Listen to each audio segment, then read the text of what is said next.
And the observation here is that none of our pawn moves facilitated this bishop. You hit a juncture where you ask, how do I develop next? And when you go to look, you haven't done anything to speed this bishop up, whereas black has.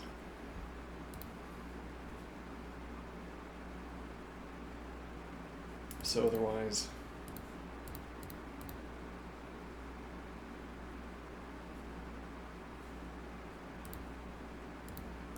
other knight is free to develop.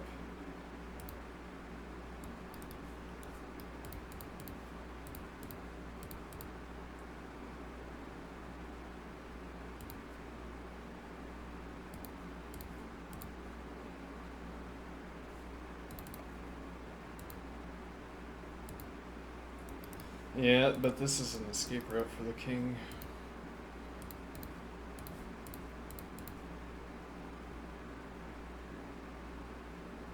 Doesn't work though.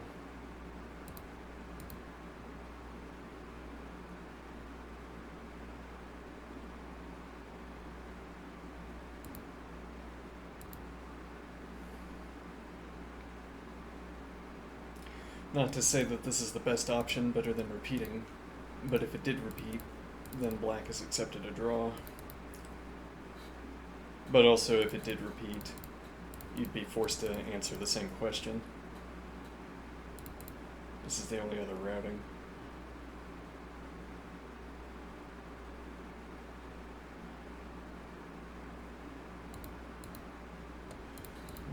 Point being,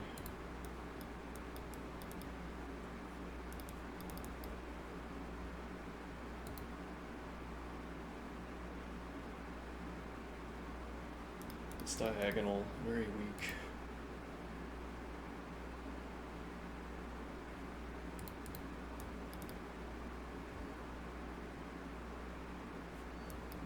Try to get the king to safety.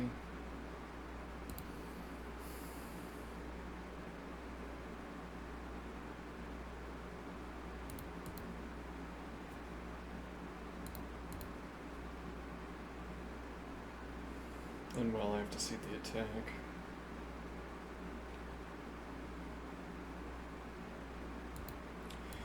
I can force your ordering of development, because if I develop here, this pressure might be relevant, though it also might not be. Yeah, this matters, probably. Maybe not, because now you have drops. Well, now actually this more forces a repeat. We're threatening... Well, you wouldn't want to go there, I guess. Just as a tempo expenditure. And now we're back into repeat.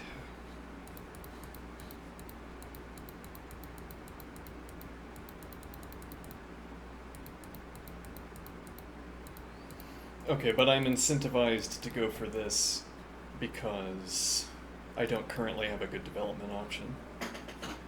Actually, that's not obvious either. I mean that we can hold on to this option. Notably, black already has... Actually, no. Well, yeah, because this is now defended at this queen takes bishop is, well, maybe. Probably not, but slow down dark square bishop development at the cost of a point of material. Yeah, it's still pinned to the queen, though, yeah, you can get to the other side of it, and then... And actually now, yeah, we can make good on the material.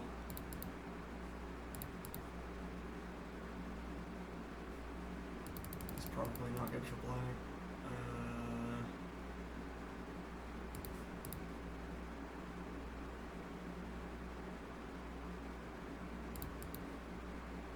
Yeah, well, if you feel obliged to do this, knight development now, and then the d3 advance opening up the dark squared bishop is also the active pawn break.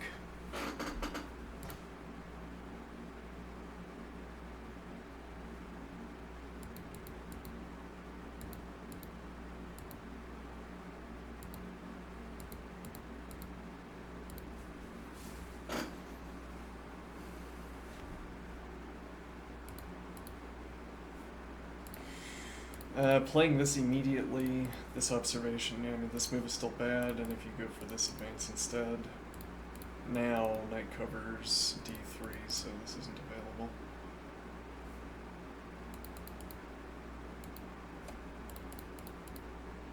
I'm not threatening to take.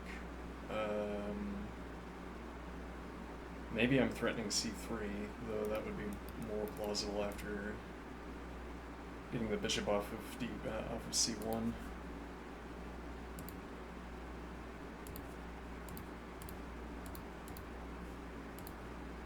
I think here you have to go back to g1. Well, I say back to, though actually in this case, this is also knight activity. Opens up f1 for the bishop.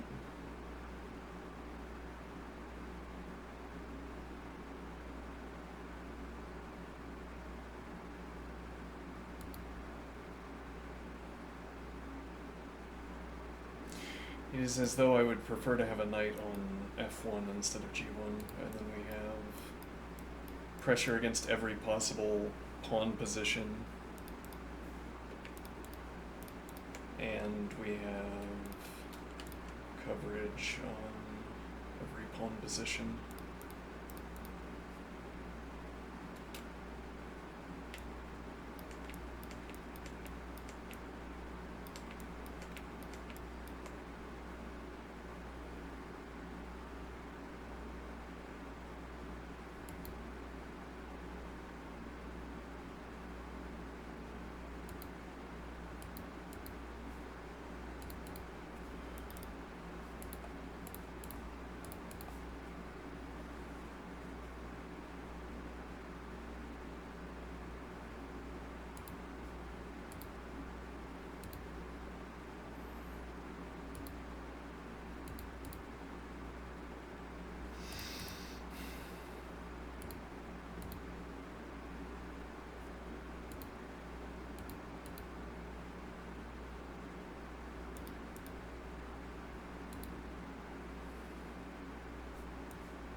I can still castle queenside.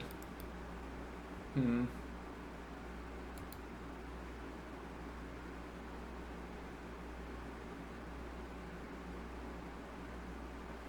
E advance is plausible.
Yeah, knight doesn't really belong on c1, maybe. Well, we might need this critical pressure. There's also the point that the a4 advance is available and remains available after the b advance, plausibly, though maybe not. Like if black plays b5 here, currently doesn't work, you'd have to prepare it. Sort of a minimal case of preparation. Okay, actually I can castle here.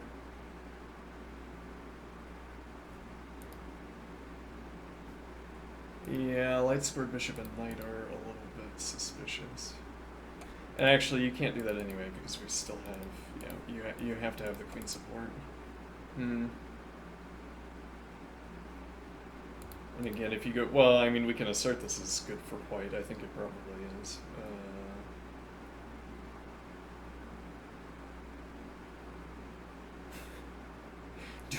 Do we play a bad game? Is chess a bad game?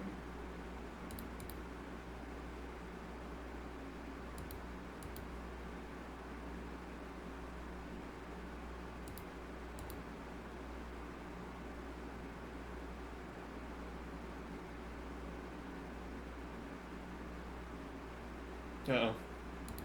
What if it is?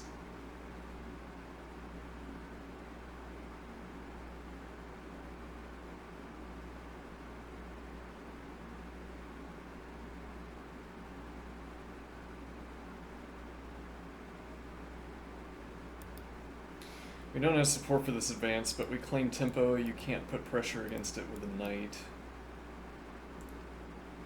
So we could then follow up with rook g1. We have nice support on the bishop.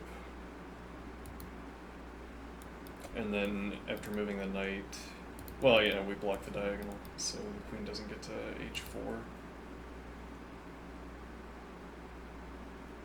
This also opens up g4 for the queen. Can't be aggressed by knight from here anyway.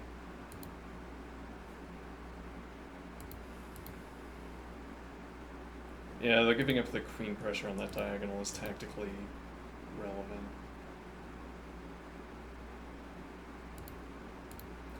Idea I can block the queen because this is anchored. Though you might have to find an alternative to that if white succeeds.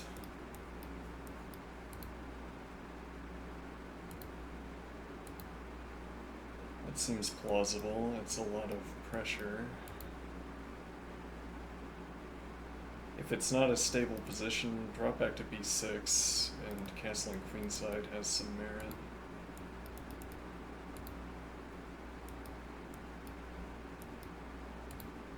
Though, and that also denies king d7.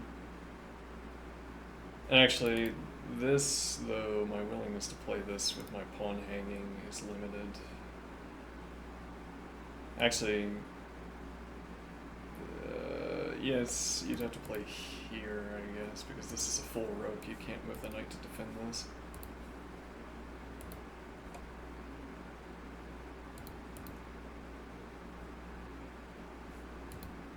That's the kind of tactic we're looking for.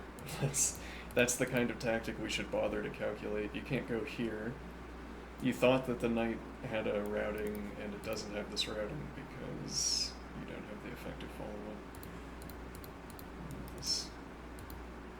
I mean, here even I could sack my knight for two pawns, if nothing else. My pawn's on pre. Rook is still on pre, and actually, no, yeah, this is on queen, and we don't have check. But okay, let's accept that the knight can't go here, then drops back. Where my bishop is looking at it, interestingly. I don't care to claim the c advance, because I'm not afraid of this advance if black spends a tempo doing this.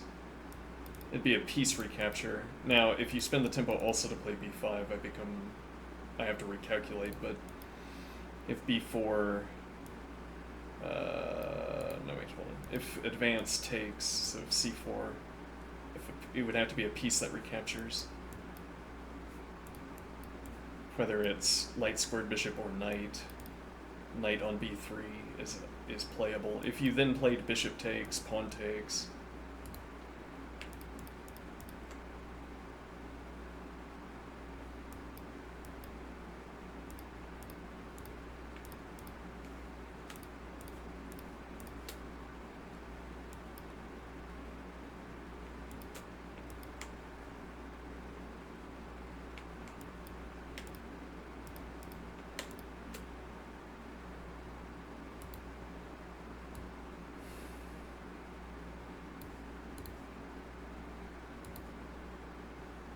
Though the opponent didn't move the queen.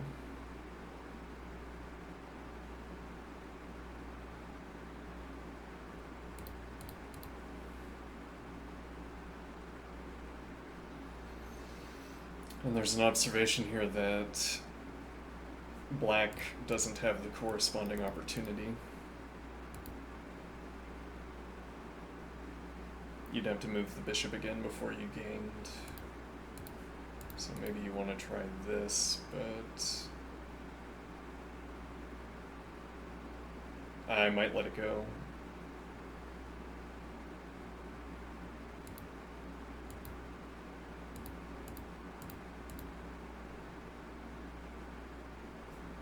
Also saves this tempo. Maybe black had to choose a square where this follow-up tempo could be spent defending. Well, now actually queen defends these two, or rather rook defends these two. Queen out now. I'm not threatening to take on g6. I'm threatening to take on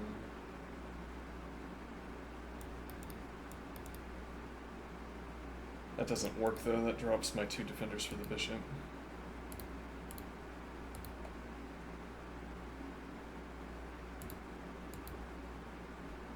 Denies queen.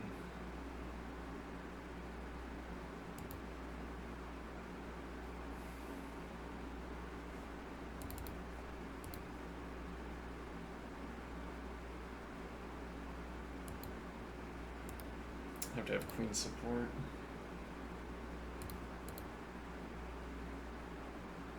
Mm-hmm.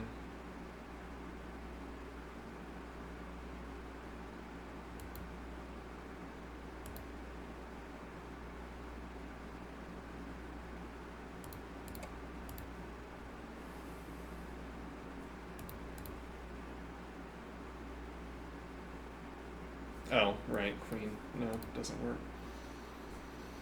And if you have to spend a tempo interposing, this is undefended.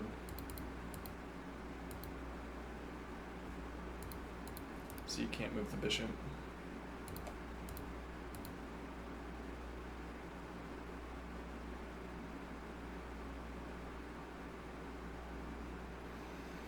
Similar problem here where I might want to do this, but the bishop hangs at the end. I don't have some kind of tactic. And that would, yeah.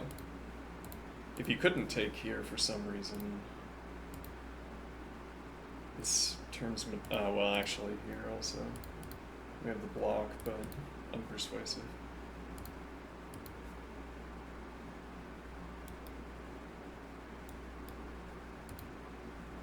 Maybe we don't have the time, but even if we did, I'm not fond of this by any means. Yeah. Let's see.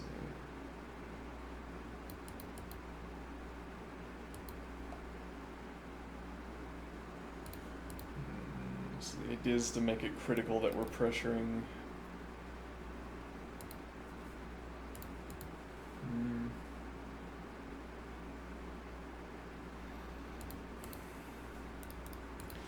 Yeah. Though, maybe that is where the queen wants to be. We could try to argue that's where the queen wants to be. That's better than d1 anyway.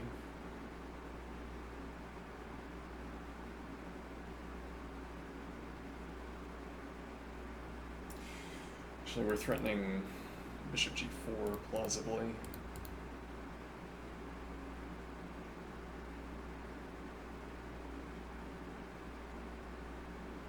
And then you don't have minor piece support.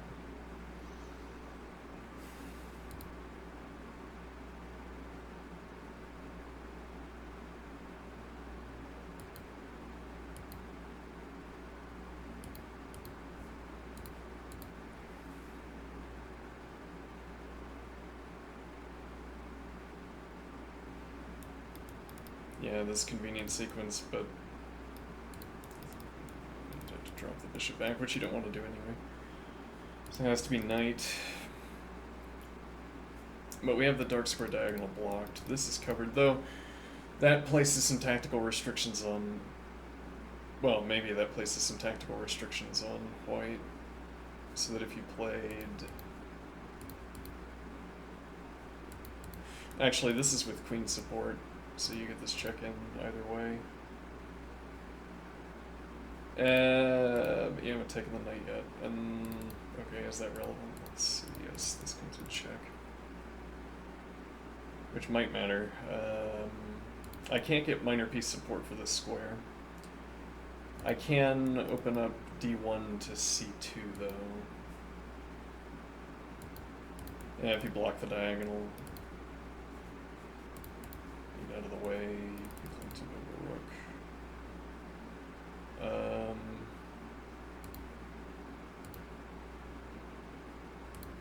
Well, even with the queen and now...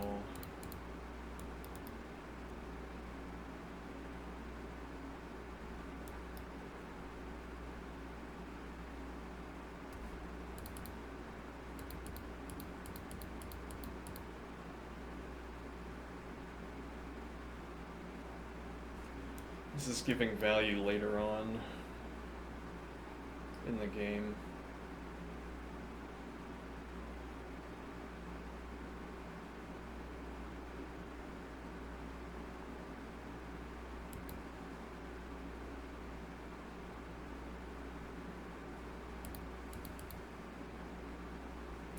Well, I mean, the practical question, I suppose, is whether this structure is critical, because if it isn't, black has expended all of the pawn juice, all of the pawn fuel, except for the c advance practically. Well, yeah, we could start treating these two pawns as part of a separate structure instead of reinforcing this. It could be activity from these two pawns.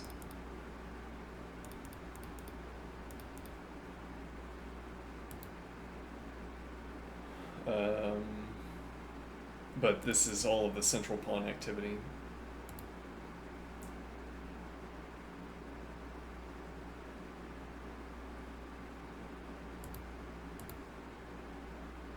Mm-hmm.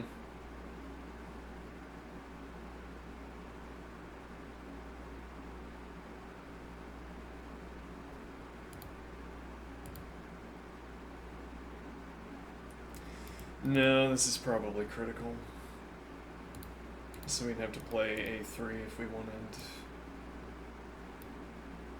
c4, get this structure.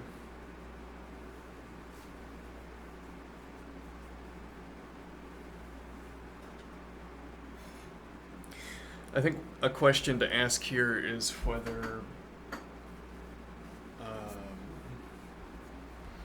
it's like yesterday's consideration about a pawn shape.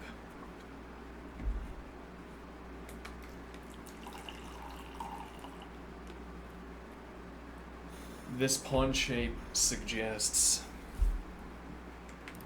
this move.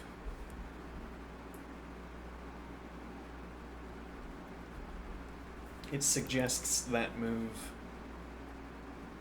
for any instance of it, even when it suggests wrongly.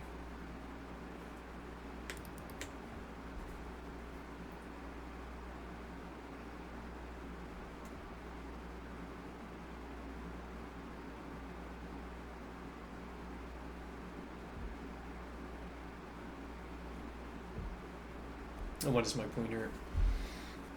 I think I wanted to say that I wanted to wonder, can we sort of store analysis in this shape? And what does that mean? Well, you would normally, a typical place you would see this shape is over here.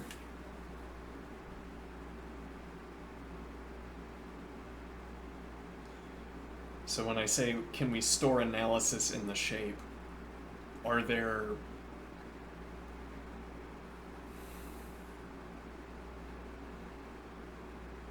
if I look at all of the cases where this structure is located, and then furthermore let me filter it, and I give it the sniff test.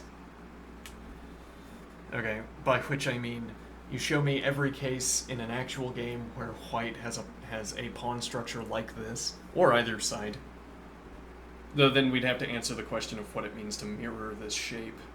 Like, do we mean this, or do we mean this?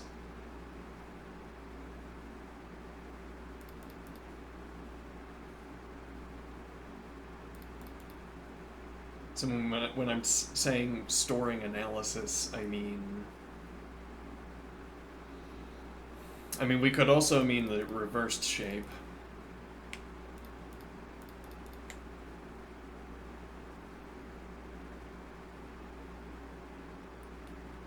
And when I say storing analysis, I mean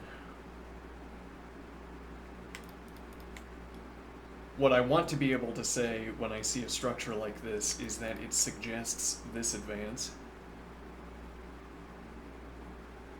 And what do I mean by suggests? I mean that when I see, we don't have the structure at the moment, it would be after A4, I suppose. No, it would be after this, right? When I see this structure, I want to make the advance. And you say, well, what if you can't make that advance? Well, as here, if we advance and black can take, we might say, no, you can't make that advance yet.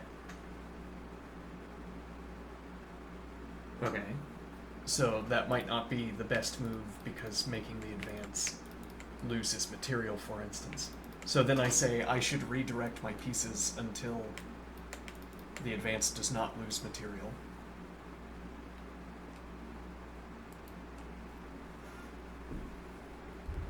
So the idea would be to ask whether a structure like this behaves the same way wherever I construct it.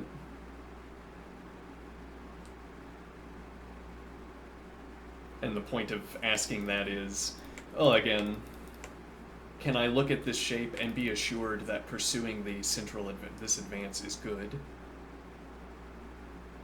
Can I use that as a positional gnomon, as from Euclidean geometry?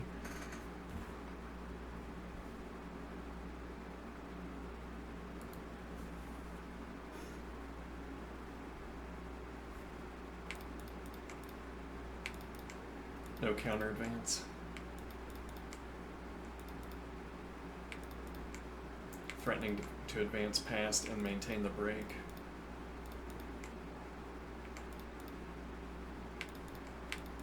Threatening to take.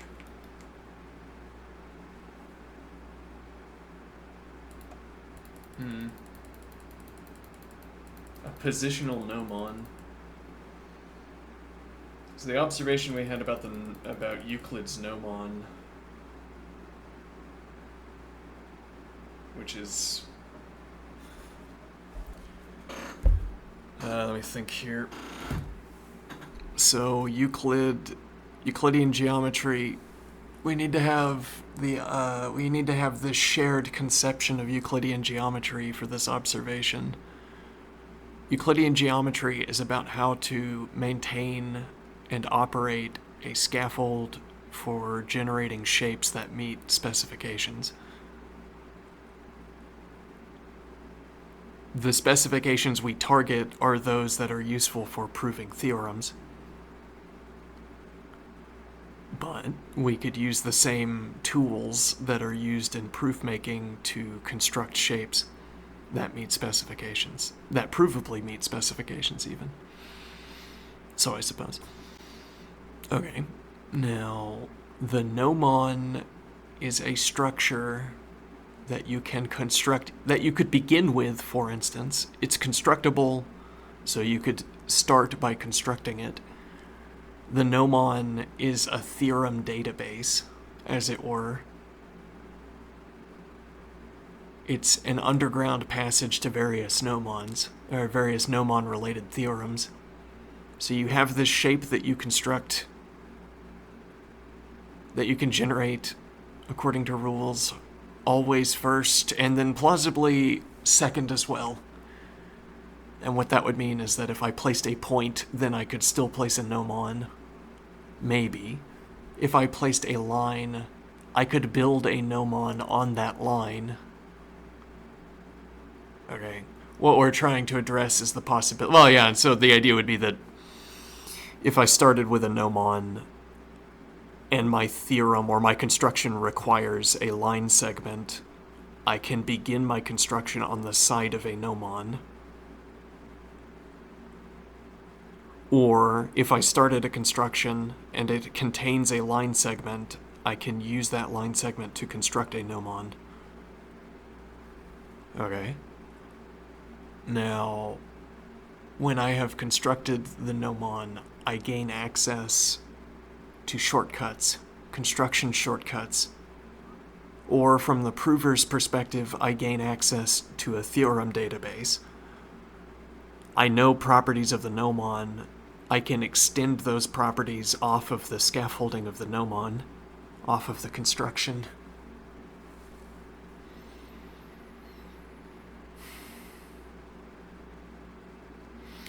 Which is to say, if I know that there's something, if I know a fact, if I have a theorem that is about the side of a square, well, conveniently a gnomon is a square. So whatever I know about the property, whatever properties, whatever predicates, better to say, whatever predicates I claim obtain of squares, or the side of a square, will obtain of the side of the gnomon. If that side of the gnomon is shared between my construction and the gnomon, then I know facts. I have predicates. I can assert predicates of the line in my construction.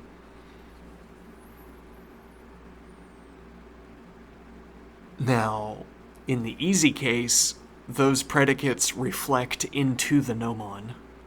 Reflect, as it were, refract through the gnomon, back into the gnomon. Okay, this is incidentally GNOMON. You can look it up if you so desire. Okay, and now the idea. I say the predicates we can assert in consequence of the presence of the gnomon, most of them reflect back into the gnomon. They are predicates we can assert of the gnomon itself. So when I say I have my construction on a line segment that's shared between my construction and the gnomon, what predicates do I have for that line segment, and how many of them are relevant to my construction as opposed to being relevant to the gnomon? And that's like asking, so if I have the side of a gnomon, I know that that side of the gnomon is equal in length to all of the other sides of the gnomon by construction. Unless that's not true. As I recall, the gnomon is in a square. I might be factually wrong about that, but then we could substitute out this characteristic for other characteristics. So I know if I have... Let's keep reframing this scenario because it keeps us on point. We have a construction that is using a line segment, and we have a gnomon that is also using that line segment. Now, what we want is to be able to project predicates from the gnomon into the construction, whatever projection means here. We want to know things about the construction that are not trivial extensions. Okay, but trivial here specifically means we want to know things about our construction that now includes a gnomon, that are not simply about the gnomon component of our construction. I mean, I have my construction that is built off of the line segment. When I add the gnomon, the entire construction now contains a gnomon. I know things about my construction that I know through the gnomon. Most, maybe all, I don't know, maybe all of the things I now know about my construction are things I know about the gnomon.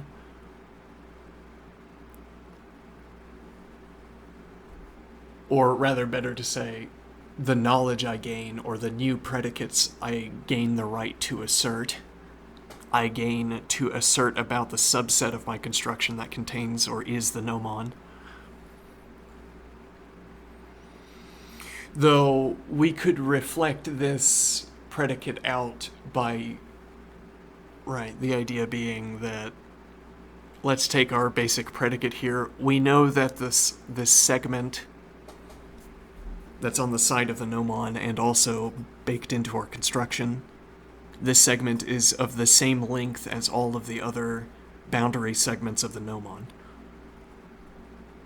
Okay, now the point is, I carry this length with me, and I use it as a base unit of construction, as an example. I carry around the length, and I build it into constructions, so that now any line segment, I can't, like if I zoom in on my construction anywhere, and I point at a segment, I say, that segment is the same length as the unit gnomon that can be found embedded, or really could be constructed off of any segment from scratch locally instead of constructing it over there.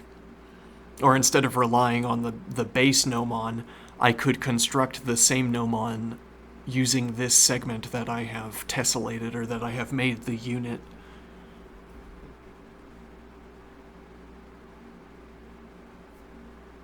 Okay, now that we have this idea that Euclidean geometry is about specifying constructions and then demonstrating to one's own satisfaction that the constructions obtain predicates, what do we want to do with this idea?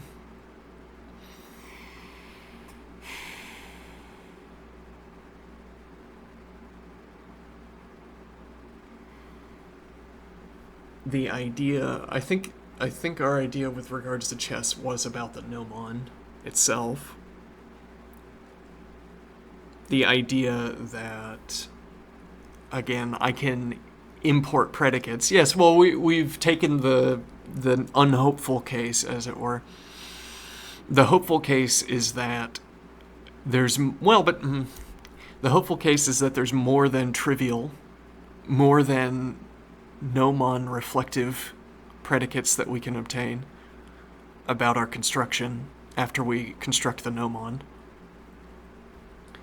And the idea would be that we could, so I am thinking, we could relate the gnomon to line segments up and down the construction, either construction prior to the gnomon construction prior to the gnomon and construction after the gnomon. So the idea would be that in an extant construction, I select a segment and I construct a gnomon off of it. Okay, now, can I extend rays off of the gnomon in such a way as to learn anything interesting about the remainder of the construction? Can I center circles on any point of the gnomon and learn something interesting by I don't know, making the circle to intersect with the remainder of the construction?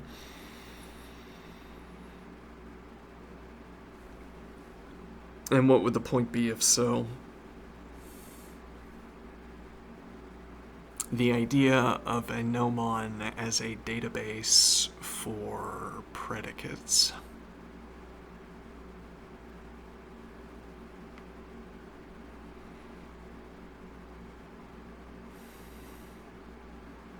I wonder.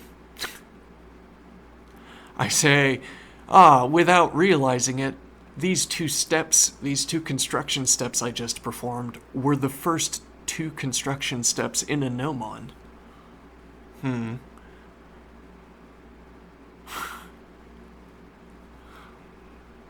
Or if I'm in the midst of a lengthy construction and I see that some assemblage of points has spontaneously formed a gnomon, now there isn't this predicate gap to cross. The gnomon is baked into the construction, so the gnomon predicates are also predicates of the construction, not merely in this artificial way.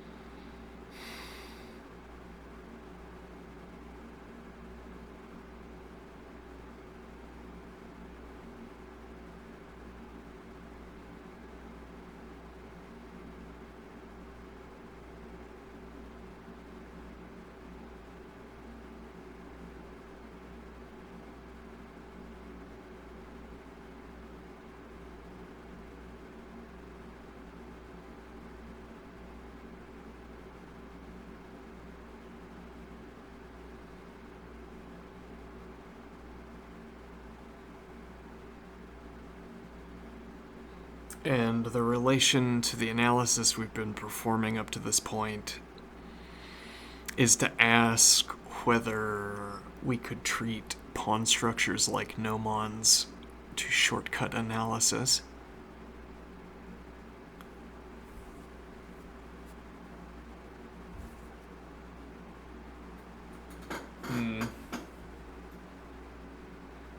Unclear.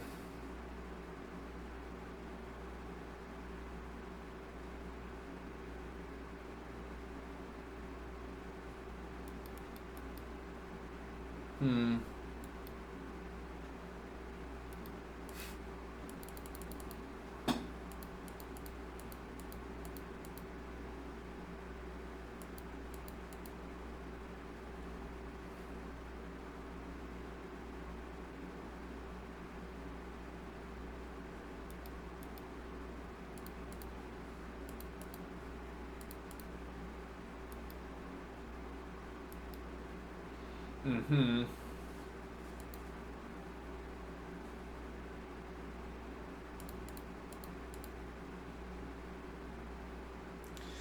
Better than acceptable.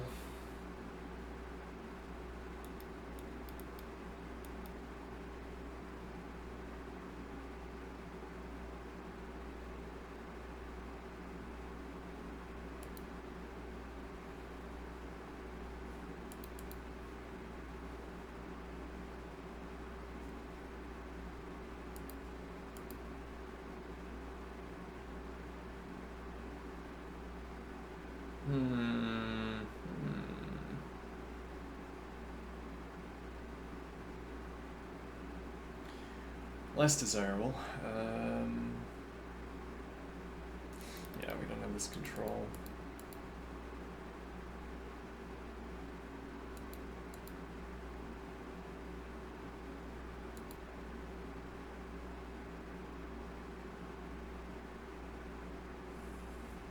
And lacking the D1 dropback.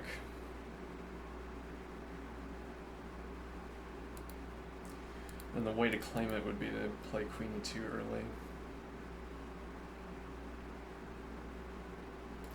Well, that's not implausible. It has the downside that it commits me. If otherwise I'm playing B3 dark squared bishop, then I still have to make the D3 advance. No, wait, hold on.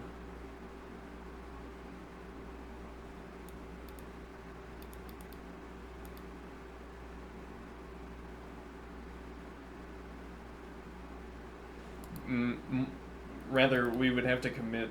We would. Oh no, what am I thinking?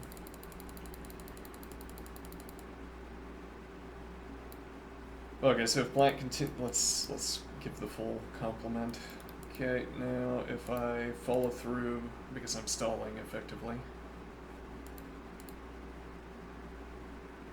Now I have to play the queen move before I play the knight move.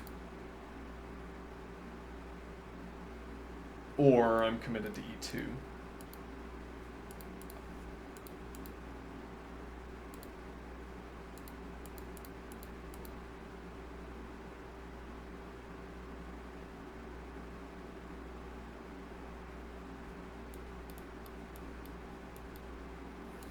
Yeah, interesting. We can keep this here. Castles counteract the opponent's activity. We don't have a motivation to put rooks opposite each other, plausibly. Black will have rook support uncontested for the light squared bishop.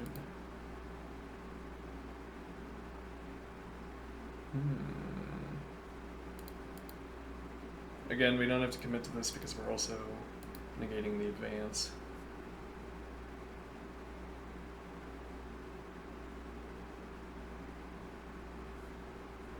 Undefended. It's a little bit implausible, maybe.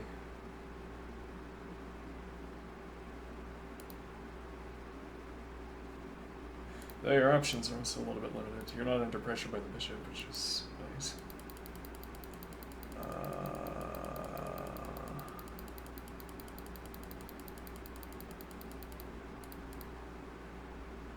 Now the pawn is blockaded.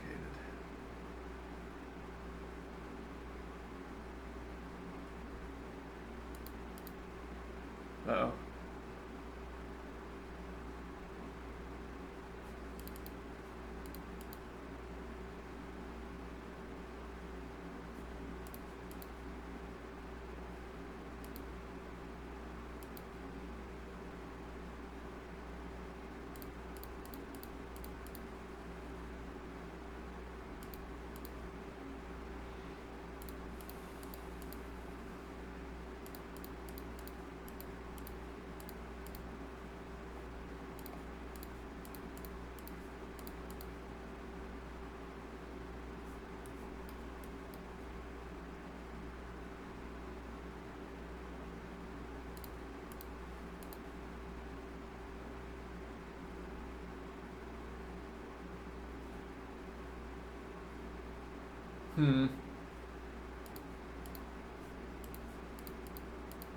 I'm up material.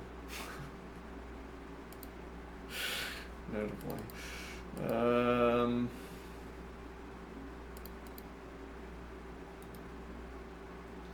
Yeah, not fond, but... yeah,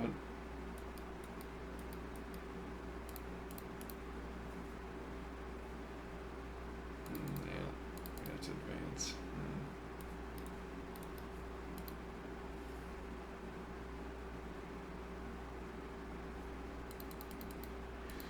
It's like I'm imagining chess as a kind of cellular automaton. One imagines there's a correct... one imagines there's a correct idea for which pawn you're supposed to move next.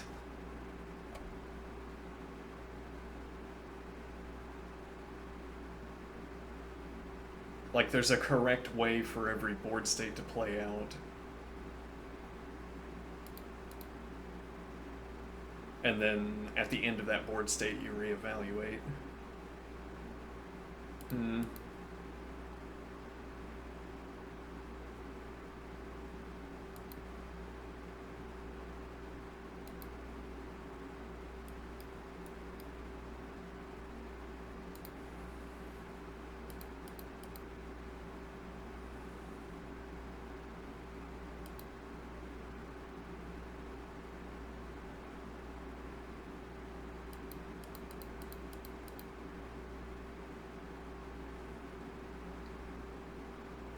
Like a cellular automaton.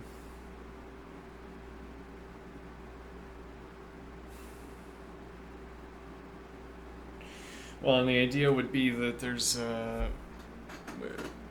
one imagines a rule to follow to play correctly.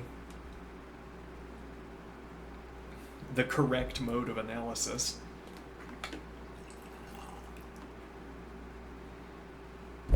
But then seemingly we find that chess evades yielding to a correct mode of analysis.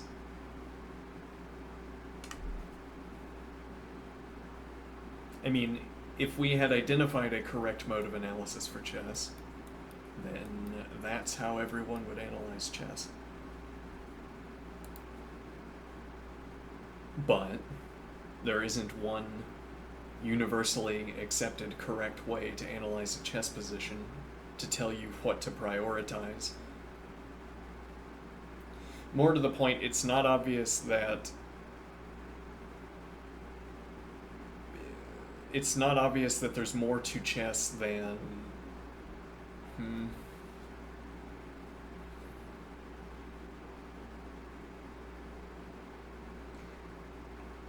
like asking, could we design a game that is like chess, but it is less amenable to positional analysis? Like tactics appear out of nowhere all the time. It doesn't. There's no way to play in a way to mute tactics, e.g. And then the idea is that no rule that tells you how to proceed would work, because any pattern you try to identify would have to persist through tactics, but none do. tactics are corrosive to positional characteristics. So if you had a game where tactics showed up all the time, a faster game than chess,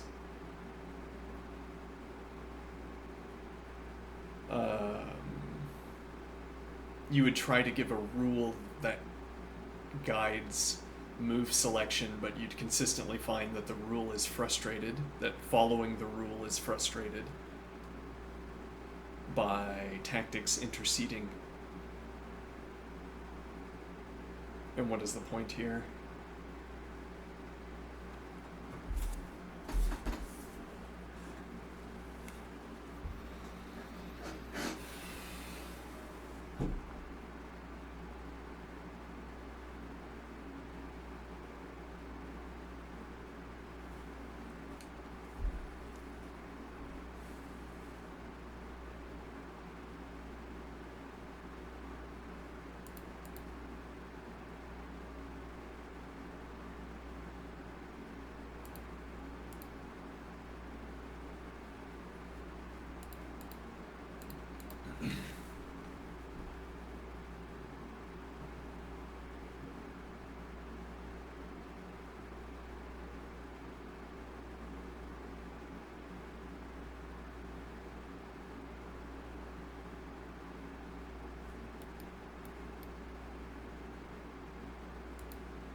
In this idea, talking of the content of discussion about chess would be regularities in how the cellular automaton plays out. It'd be like if we could construct a crystalline game of life. Conway's mathematical construction game of life. We construct a crystal, and then we see defects emerge in the crystal. And categorizing those defects, grouping them together. Those defects would serve as a hash table for descriptions of game of life that are about the emergence of defects in gold crystals.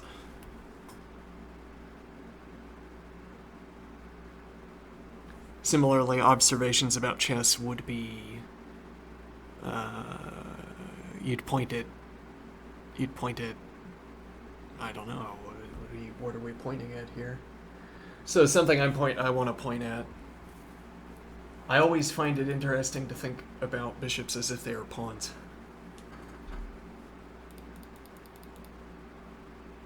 I find it interesting that at the end of the lines that I play through,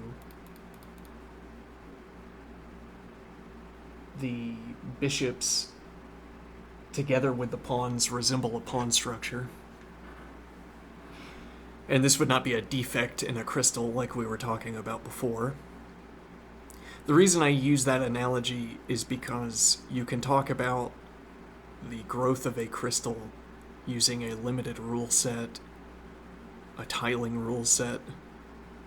You can talk about tessellating a tile through space or through on a two-dimensional plane. Okay? And now if we had perfect rules and if there was no dust in the plane, then when we set about to construct the crystal, we would simply have a perfect tessellation in all directions. Because, well, I mean, it would be tedious even to perform the construction. It's merely saying, I can imagine tessellating a hexagon, e.g., through space, through a two-dimensional plane. Okay, I can do that too. Okay. Now, when you try to do this physically, dust, which is what we're using as a stand-in for any kind of defect, seed, or whatever, dust can get in the frame, and then when you try to grow a crystal, you get defects. Now, the idea would be, when we construct a goal crystal, what could be dust in Game of Life? How could dust emerge as a seed for the growth of a defect? Because we could, for instance, hard-code a hexagon tessellator in Game of Life, and that would not, supposing it worked correctly, it would not generate any defects.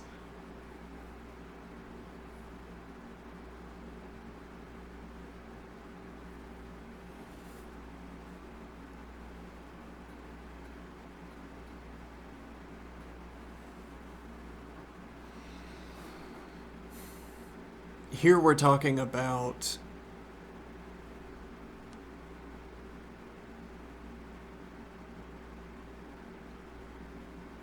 so the observations we would make about chess would be about structures that emerge when the cellular automaton plays forward, when the correct line of play is followed for this local sequence. Yes, well, I mean, a natural tendency here when you say the correct line of play, a natural tendency is to say, oh, you mean the one true line, the best move. And which one is the best move? It's whichever move is next in the best continuation, in the best game.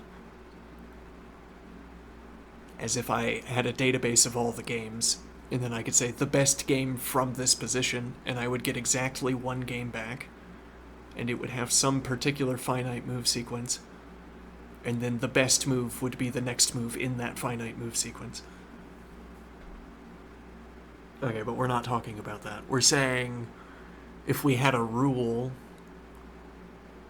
for choosing the correct line, it might not choose the move that is best in that just now outlined sense. But we have a rule that we follow for generating moves. We're imagining. And the idea is that...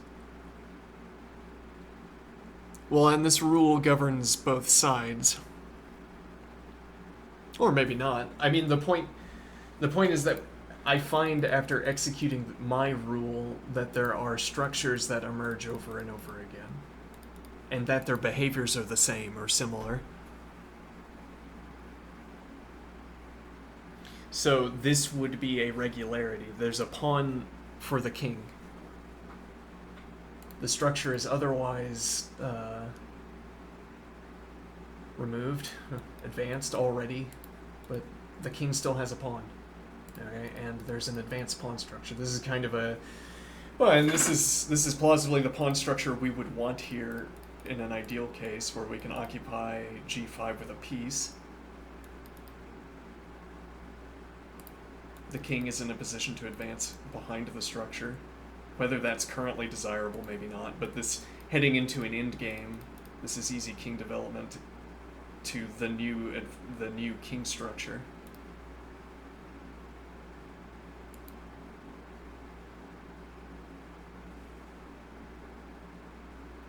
The idea being that the rule that we followed was never going to leave behind residue that didn't look like this. Because if it left behind residue that didn't look like this, the rule would not have been obeyed.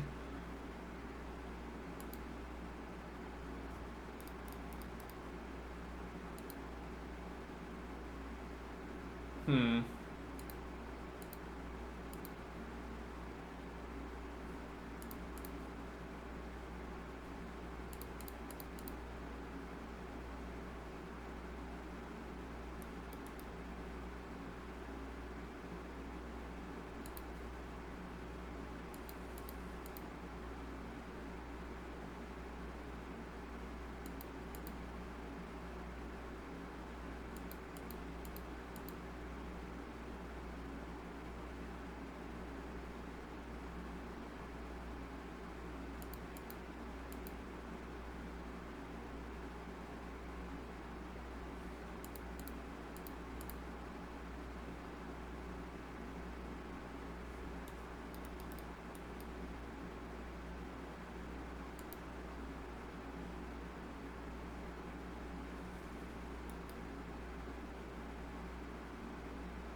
Well, and again, the idea that these kinds of points could give us cheap diagrams. I can draw this, therefore, and the material is even, actually we're up, but I can draw this, and the material is at least even, so it can't be bad.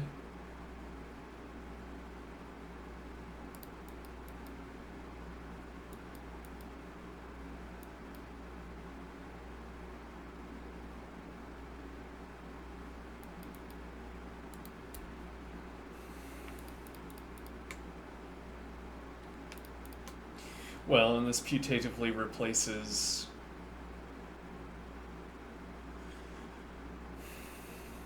I don't know, putatively replaces having to come up with a solution on the fly.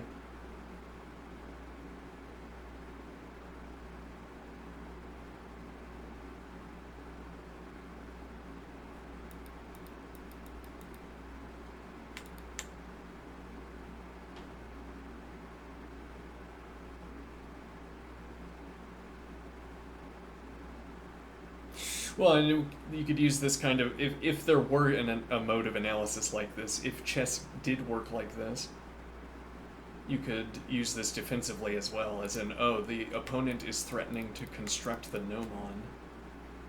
We have to avert that. That kind of justification for lines makes its appearance in openings as it stands, but it makes its appearance in openings in the form of talking about central advances. The opponent is threatening to make a central advance. This can't be allowed, so I develop in such a way as to deny it. Okay, but the knowledge about the game that encapsulates is not... what am I thinking?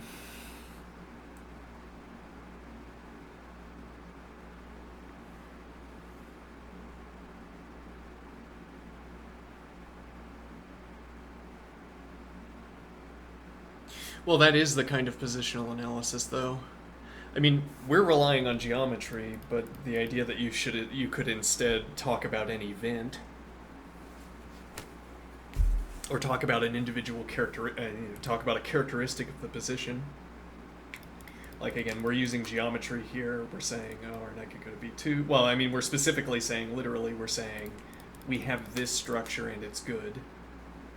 So if a line ends with such a good structure, we don't have to perform further analysis.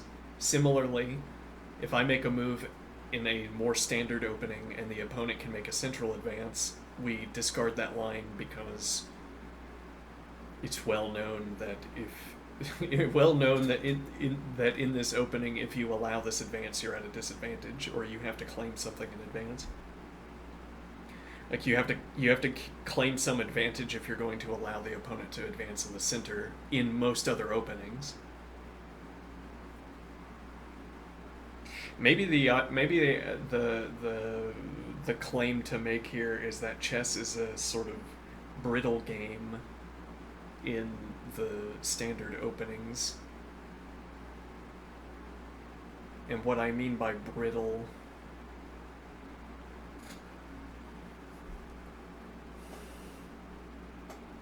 what you know about positions in standard openings, you can write down in a collection of admonitions, as it were.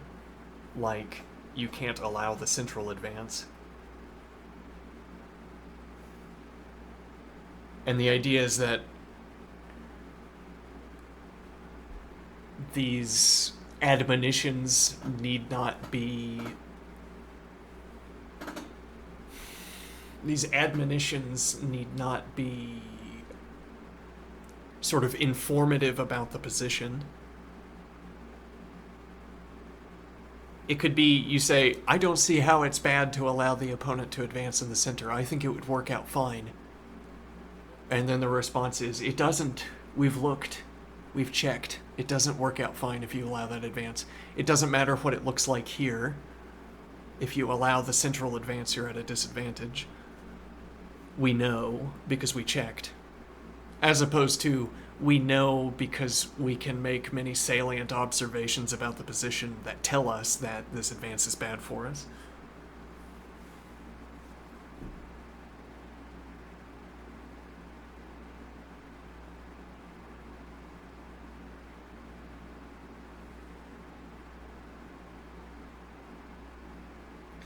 With, again, the fanciful idea being that standard opening analysis encodes knowledge about engine lines, whereas the mythic cellular automaton mode of analysis would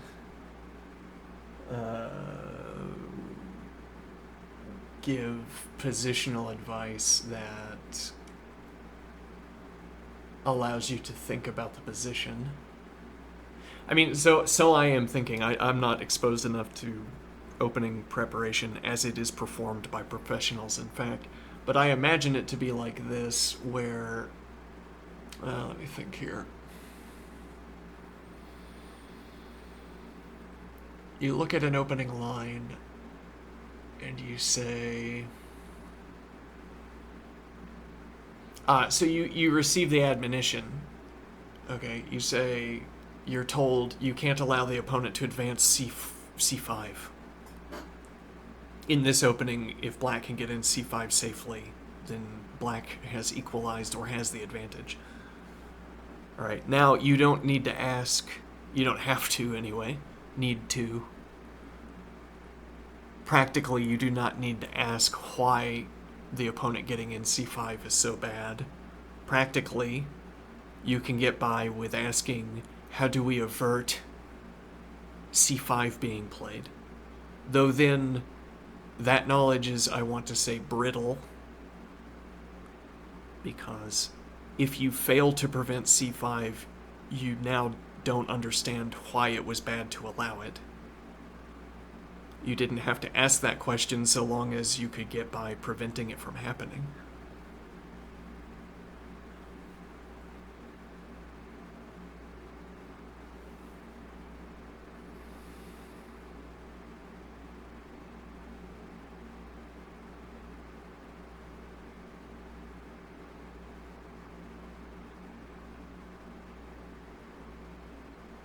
Hmm.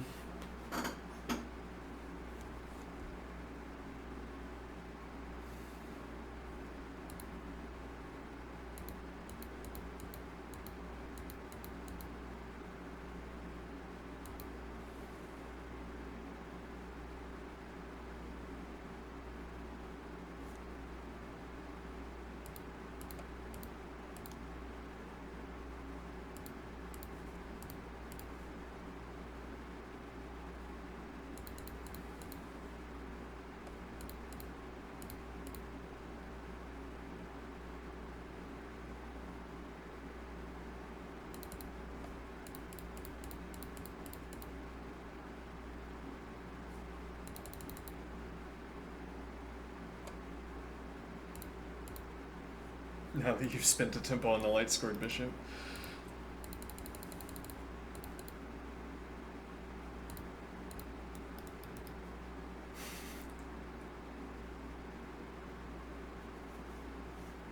Hmm.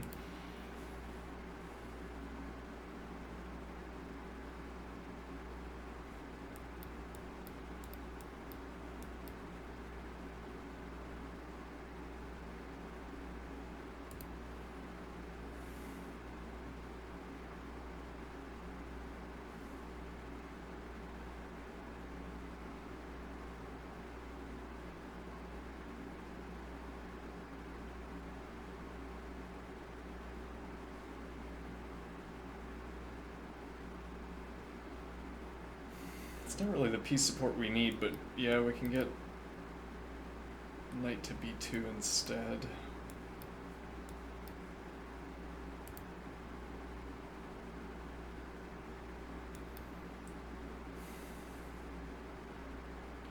Maybe, though actually takes and then bishop in.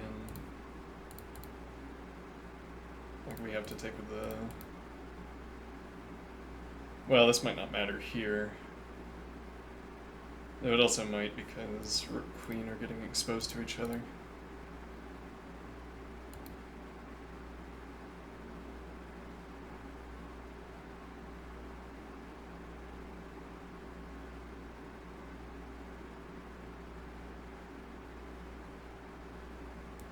This knight falling through to f2 instead.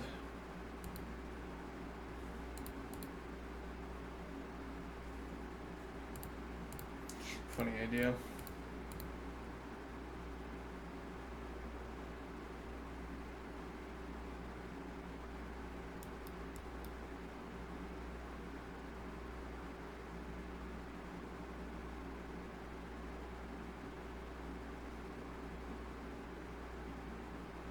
Mm-hmm.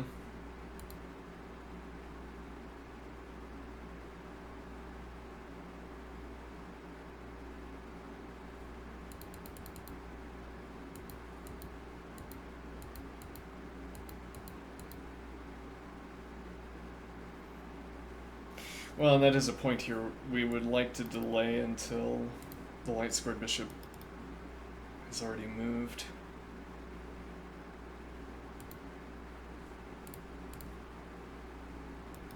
We are threatening to take as well. I'm guessing we would want to... Well, I guess the idea here is that you don't get the G advance. Hmm.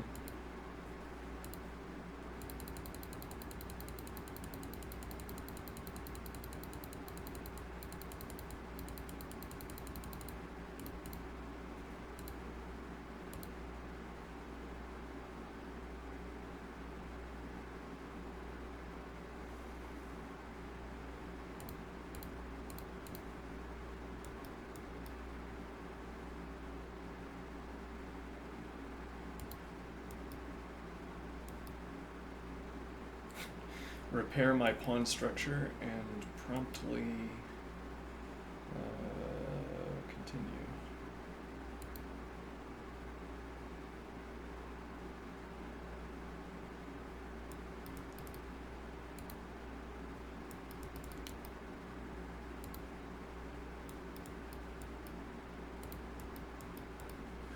Yeah, that's a little bit weak.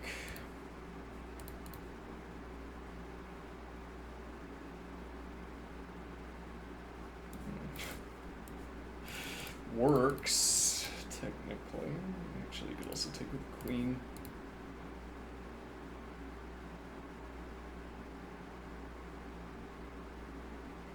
Doubtful that this is persuasive, I think.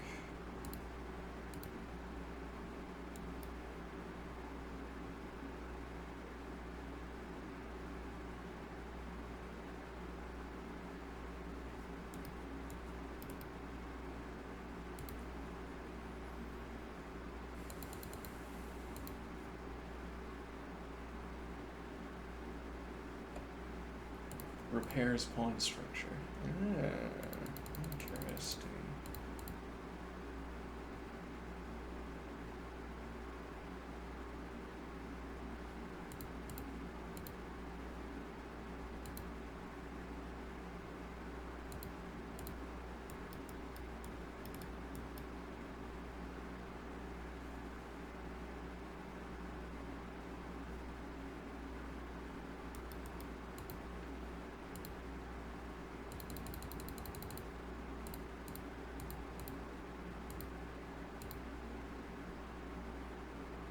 No good.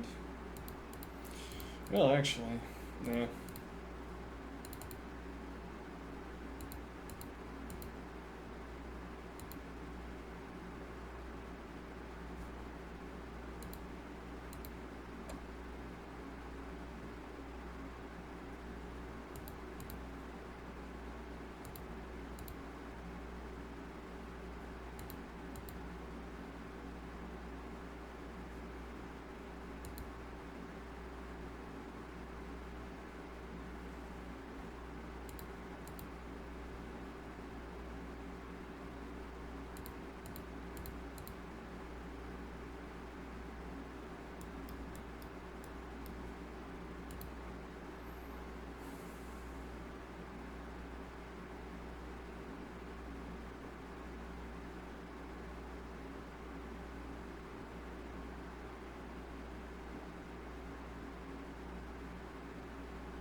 Hmm.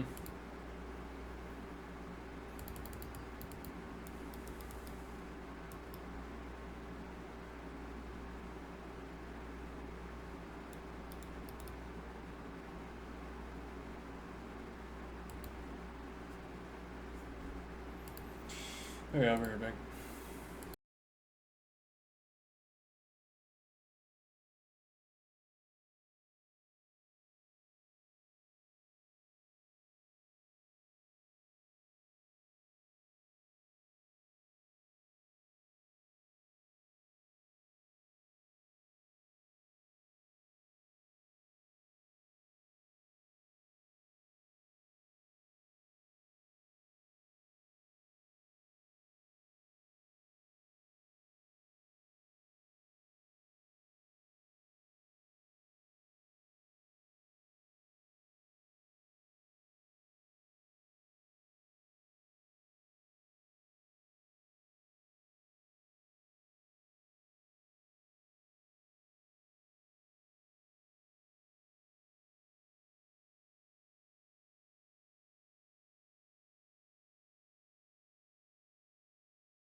Okay.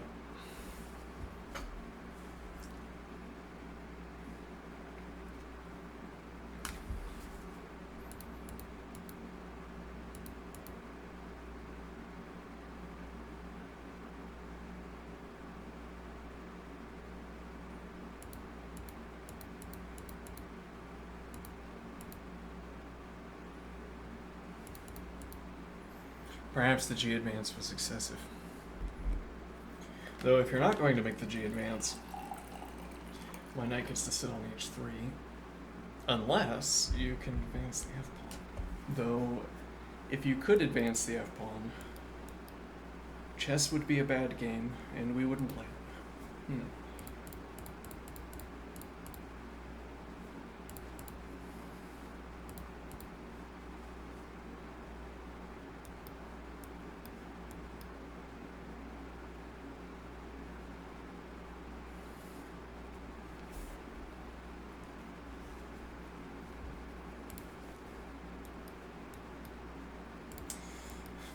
It's actually a little bit difficult to get the pieces active here. Well, use all three of these pawns and have two structures.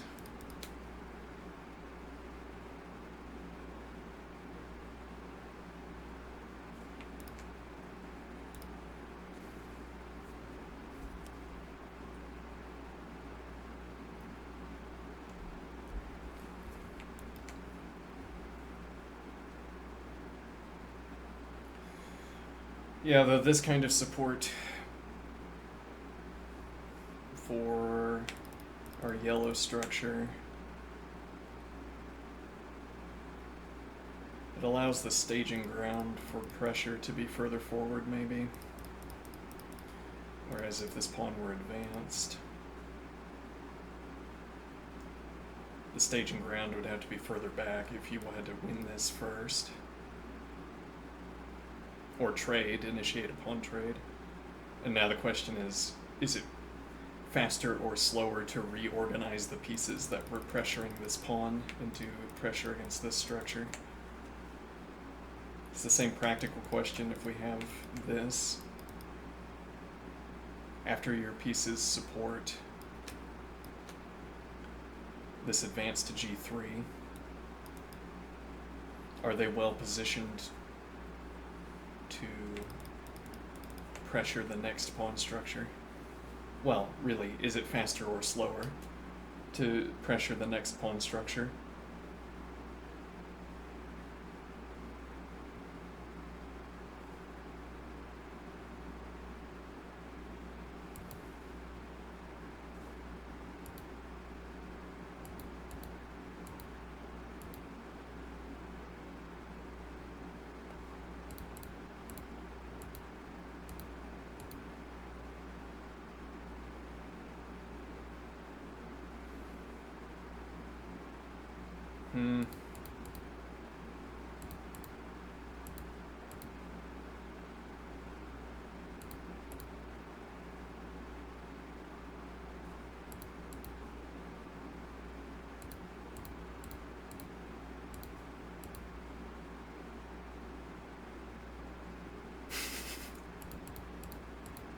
Oops.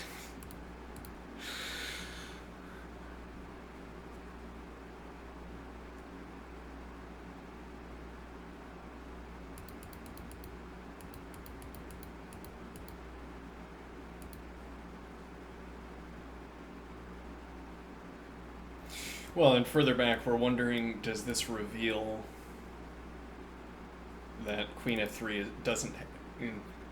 Okay, does this reveal that Queen f3 is not necessarily the follow-up here?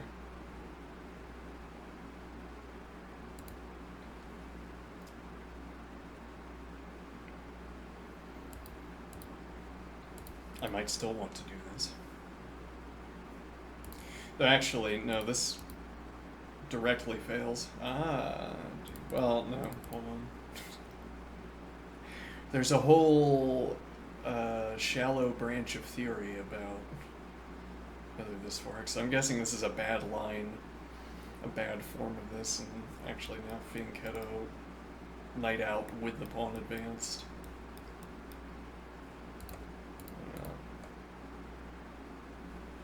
Hmm. No, this is with winning pressure. Hmm.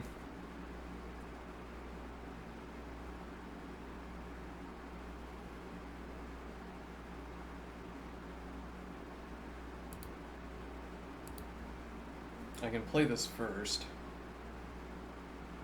because there's no bishop pressure.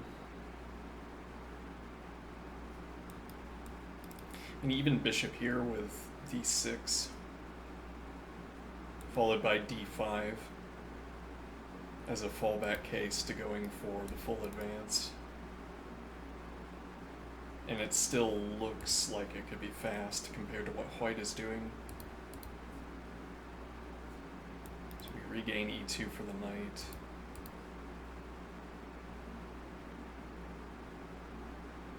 Though we also take away e2 for the other knight. Or rather, we take away d1 for the other knight. And maybe white goes for c advance here. So white will go for an advance.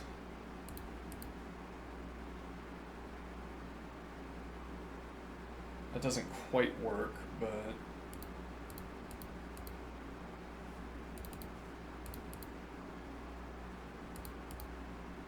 maybe it does.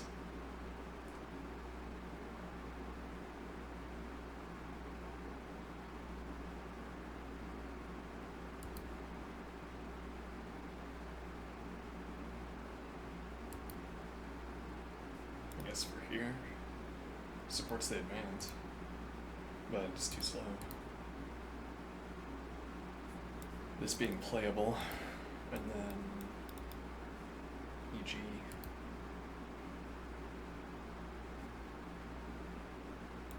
Or develop knight, we're up a point of material, so drop bishop back to e2, develop knight with bishop and king support.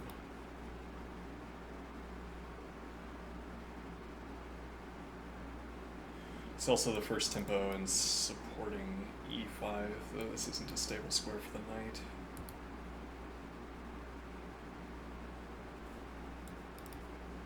Yeah, you'd have to cut your queen out, and then make a follow-up move with the bishop, because you're not dropping back to e8, I guess.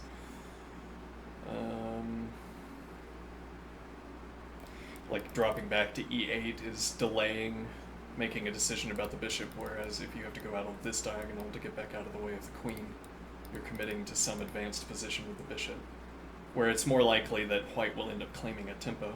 Well, it's like we're trying to defend against losing tempi. Okay, if I have to commit the light squared bishop onto this diagonal to get out of the way of the queen, so we're going to sort of speed up queenside development, we suppose, or spend this excess tempo with queenside development. And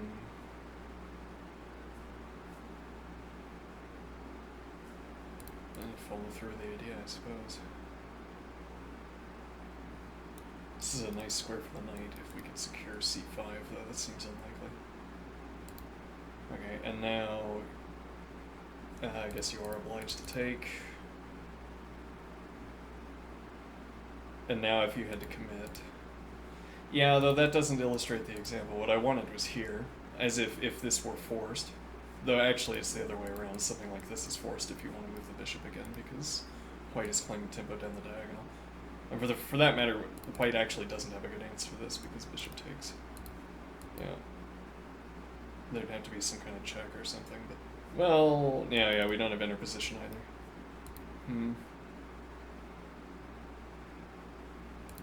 This is an idea, maybe. And now you don't have pawn support for the bishop, and it's with fork. Huh.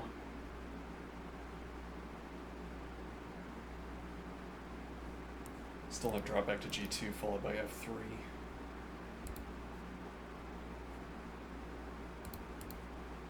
Incorrect. Yeah. My tactics are bad.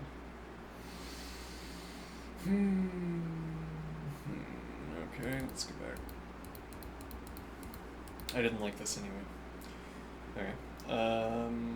It was, yeah, I was trying to say, you're making the follow-up decision with the bishop. It turns out that the follow-up decision is fine, even good.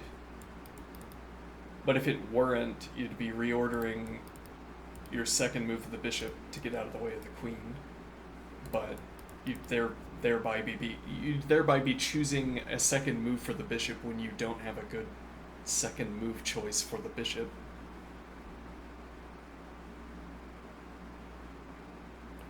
As opposed, well, you might say b5 is really where the bishop wants to go.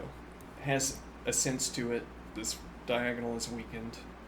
So you want to preserve the second option of the second move for the bishop until you can play b5. Seems plausible. And then the point would be, so you don't want to spend the second move. But then you could play bishop e8. Now you've still committed the tempo to the bishop, the second tempo, but you haven't committed yourself to shortening the length of time before which this bishop will come under pressure, or will be involved in a tactic, involved in a positionally decisive exchange. I mean that if you drop the bishop back to e8, well, barring activity on this diagonal, if you drop the bishop back to e8, instead of advancing the bishop, you are not shortening the length of time before this bishop becomes embroiled in activity. As it were, if you chose a4 and b3 happens to claim a tempo against the bishop, or on c6, now you're interacting with the queen.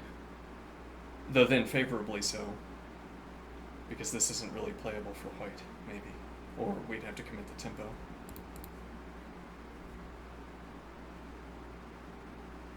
Okay. Interesting, and now f3 also opens up f2.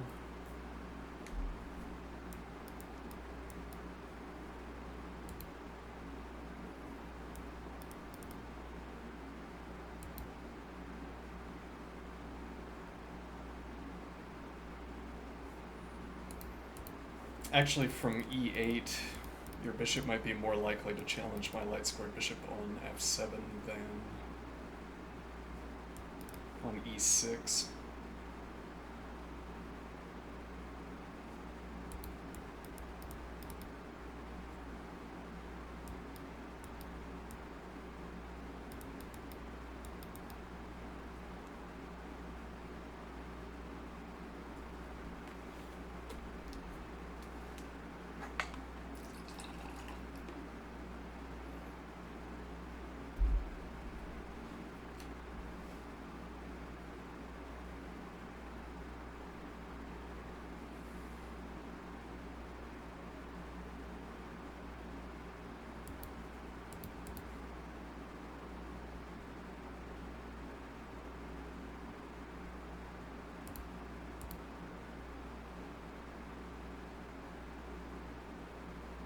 Mm-hmm.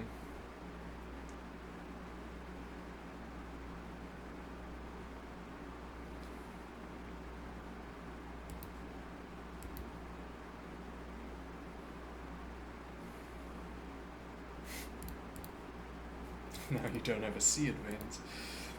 Hmm.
Yeah, choice of knight move. Try to leverage the fact that the knight is pinned, but this bishop control matters. Though actually, if we try to claim the initiative now, and you had to drop back, knight is pinned.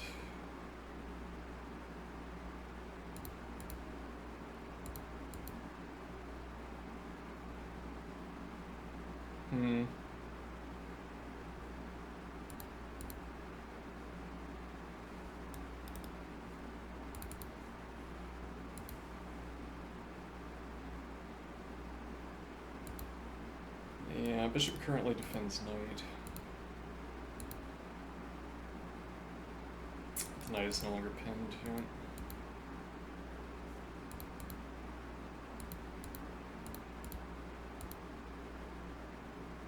Yeah, that's not favorable.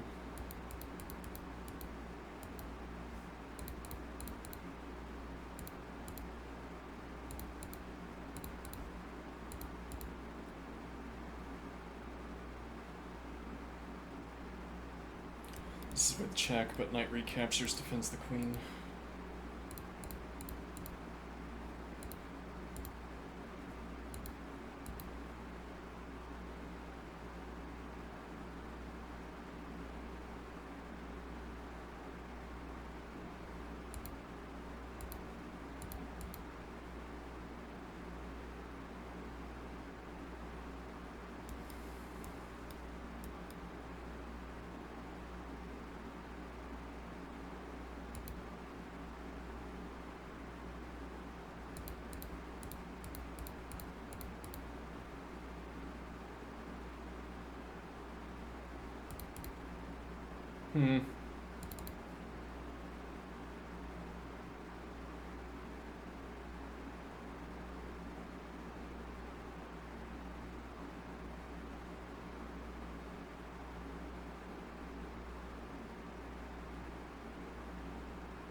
Yeah, I probably have to spend the tempo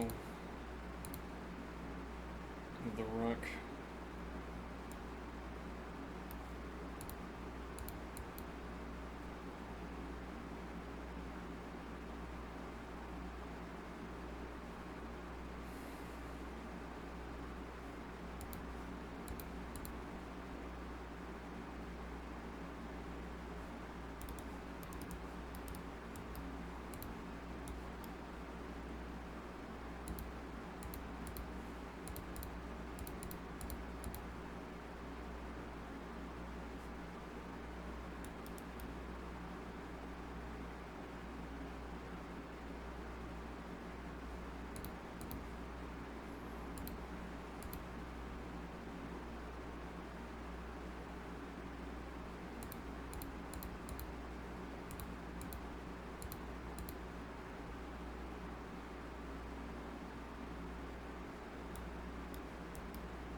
Hmm.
Hmm.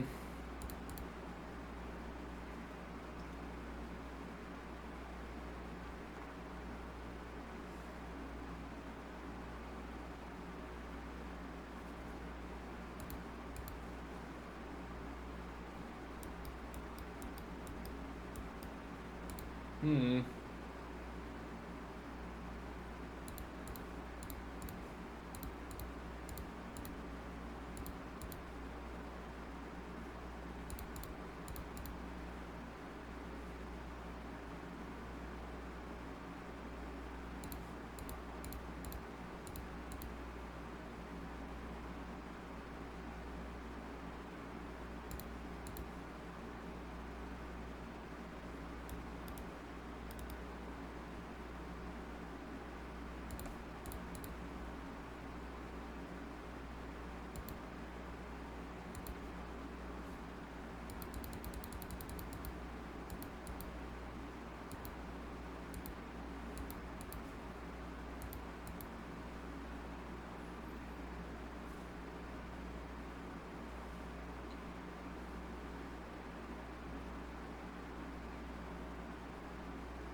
It's funny, if you play this and the engine plays back, you say, ah, yes, it's persuasive, this bishop move.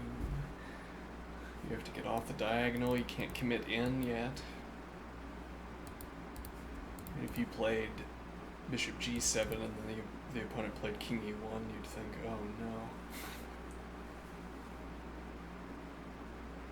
I guess it wouldn't make any sense because if you drop back, now it's it's back in the original position. White hasn't lost a tempo. Okay.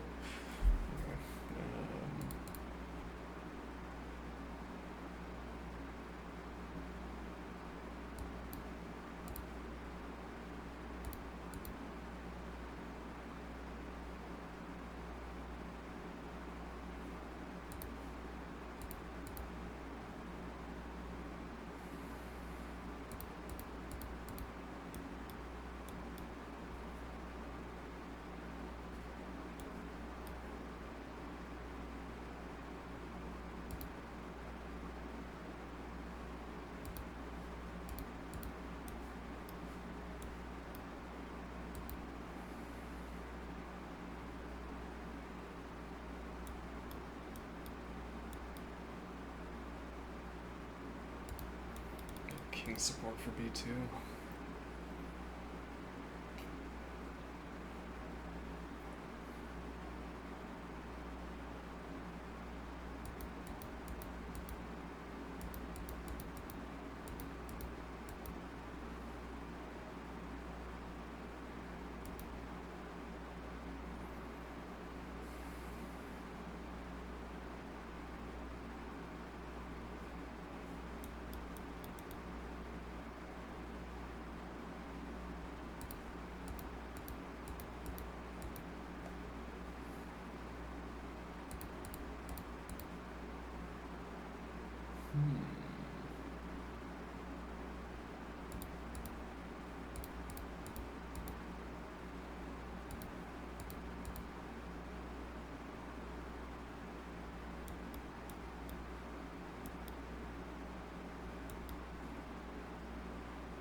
Yeah, but all this activity taking place, this material coming off the board, it has shifted up the timetables for when this activity needs to make sense, I think.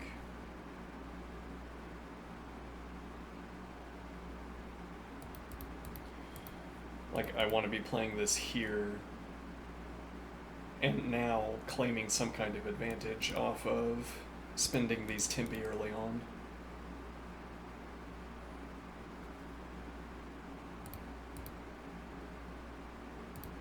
Well, easy knight development. My queen still has back to g2.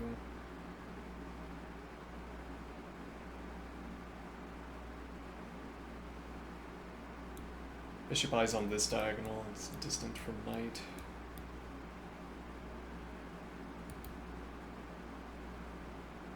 Interesting point that these lines, the lengths of these lines are only useful as hash keys.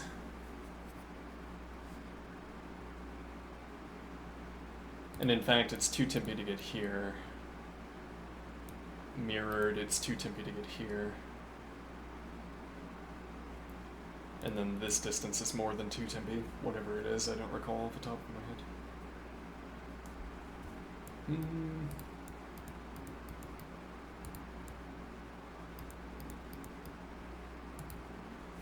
And then you can take into account the topography of the board as well, where these 3 routings all would require distinct, or have distinct prerequisites. Maybe.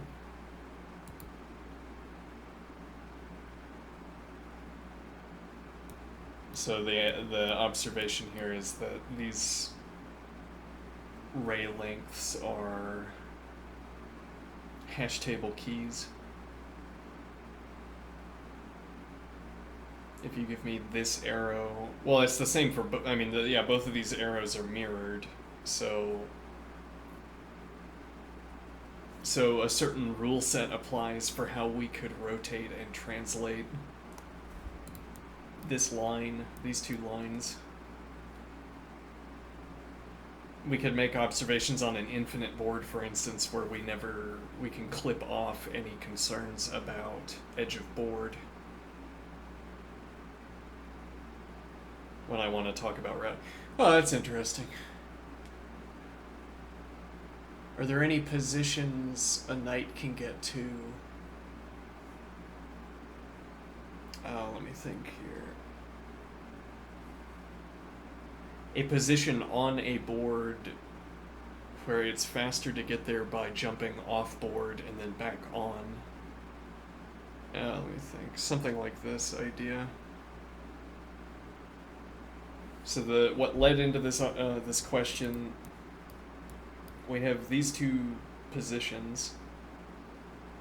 As it turns out, these 2 positions are 2 knight tempi away, with multiple routings, and we could enumerate them.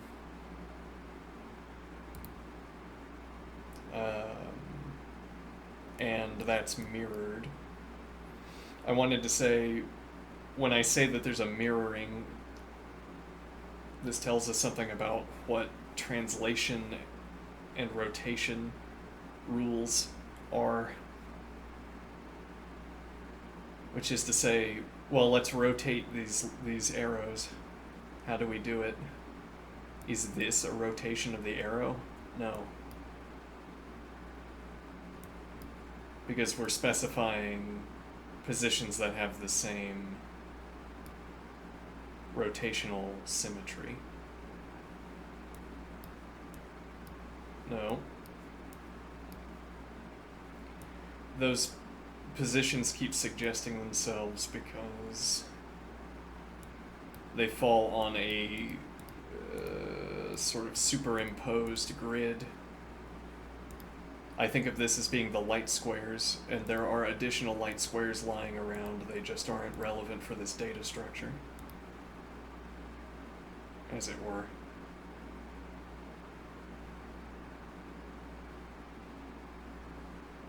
When I say symmetry, right, well, if the knight were instead here, now there's a rotation that we want to be able to reference, but it falls off the board. Okay.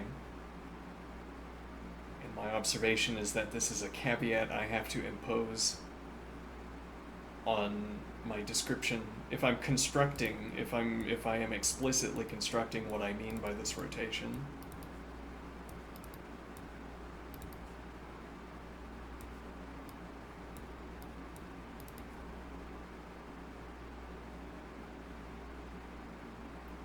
There are positions on the board where this specific construction that I would use to talk about the rotation does not work.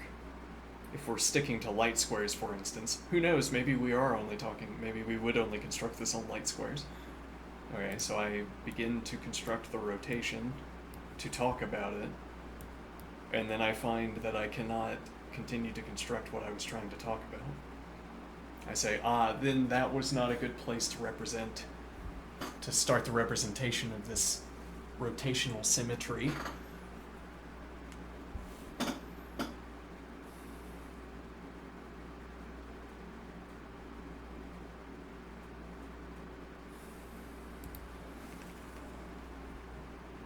So a way to speed this up and avoid such caveats is to say that if we were instead representing this on an infinite board, if we assume all of our discussion is taking place on an infinite board, there is no boundary that could lead to this error of construction.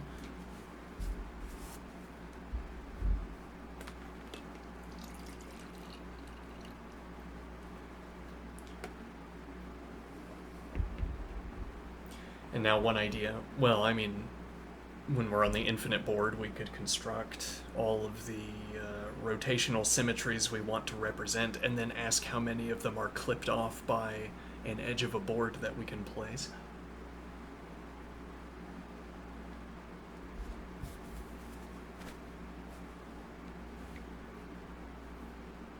As it were, I have all the arrows on the infinite grid, and then I find a group of 8x8 squares.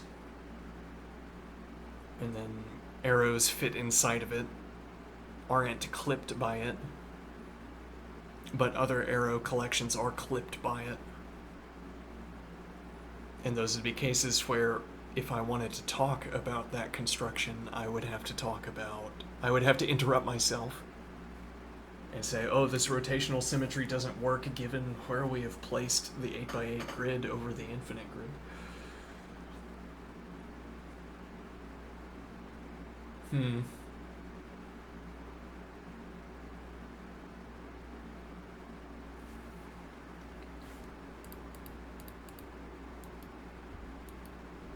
Yeah.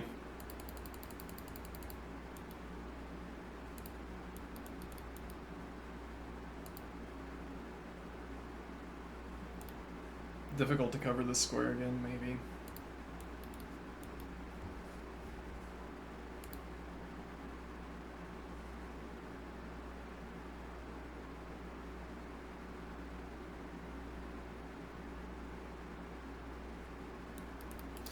Actually, it kind of looks like we're going for the H advance. To me, at the moment, it looks that way. Rather the G advance, because we have denial on the counter advance.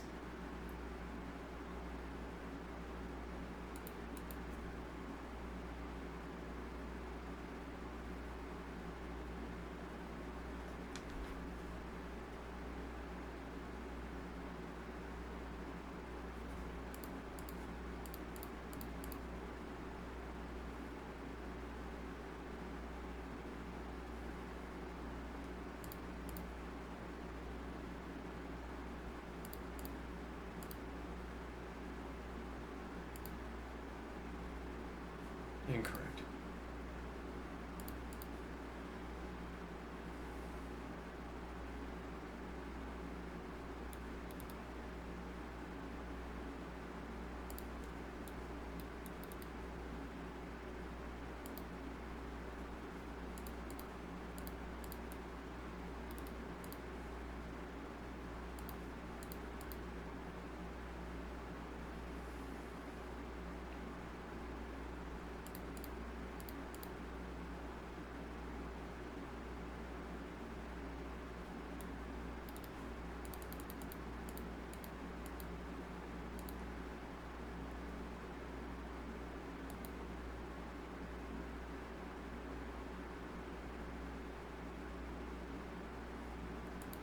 Queen is a strong piece.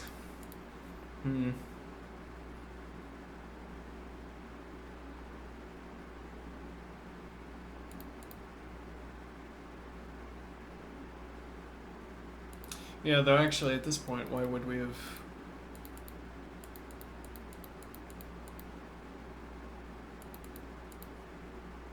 Yes, well, the question is, does this have to happen first? We're already pressed for this question because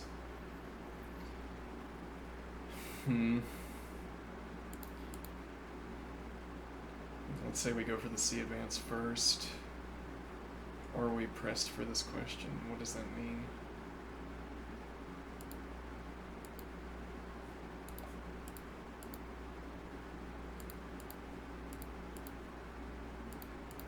No, actually we have the tempo.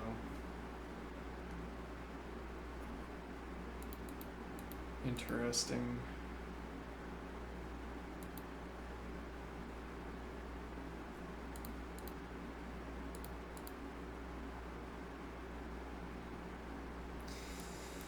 The question about this recapture, I have to give myself the G2 drop back.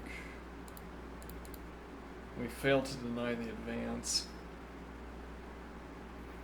Yeah, this is a lot like what we were looking at yesterday, and that did not turn out so well.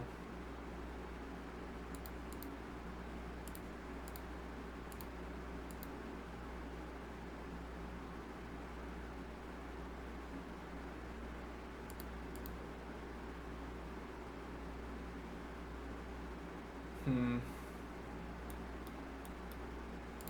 have to have Knight Orion.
And for the first time in chess,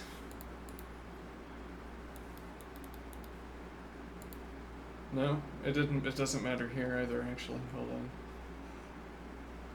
The bishop's control over these dark squares backwards doesn't matter.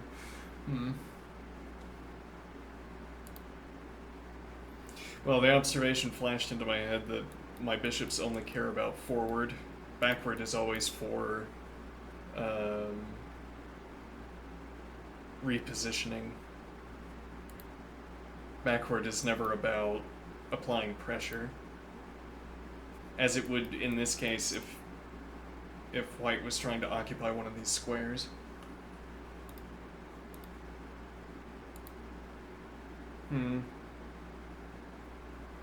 Or, for instance, if the bishop was looking back on h7 and the rook was pressuring h7, then the bishop's backward activity is point-laden.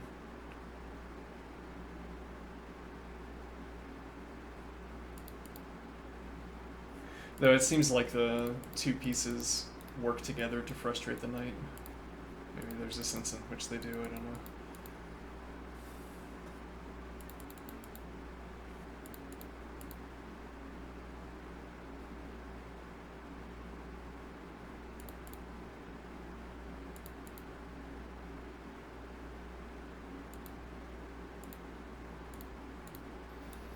No e2.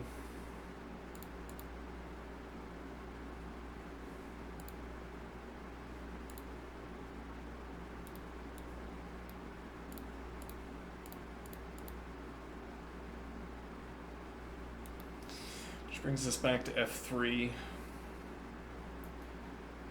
And then we have knight to b2, knight to f2, knight h3 to f2.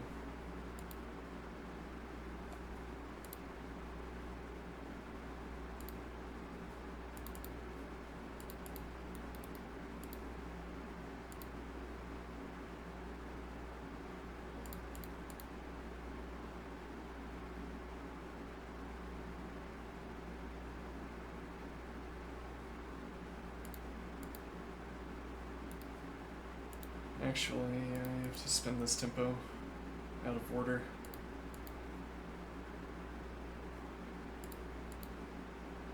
Uh-oh.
Yeah, how do you cover this square? I guess aggressing against the queen and forcing the drop back. Or again, you invite me and then spin the tempo. But actually, yeah, in this case, we can't cast the queen side like that. We'd have to play h3. Hmm.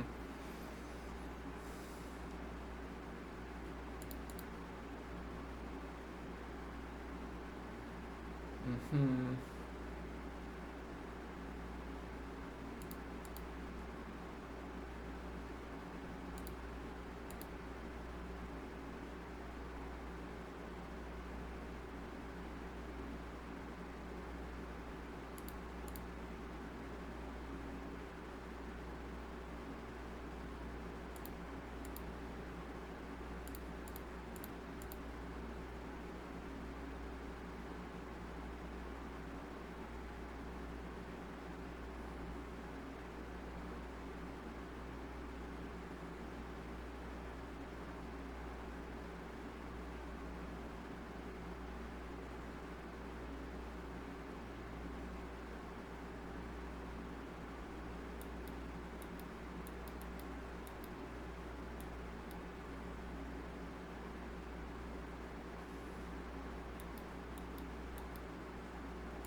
Hmm.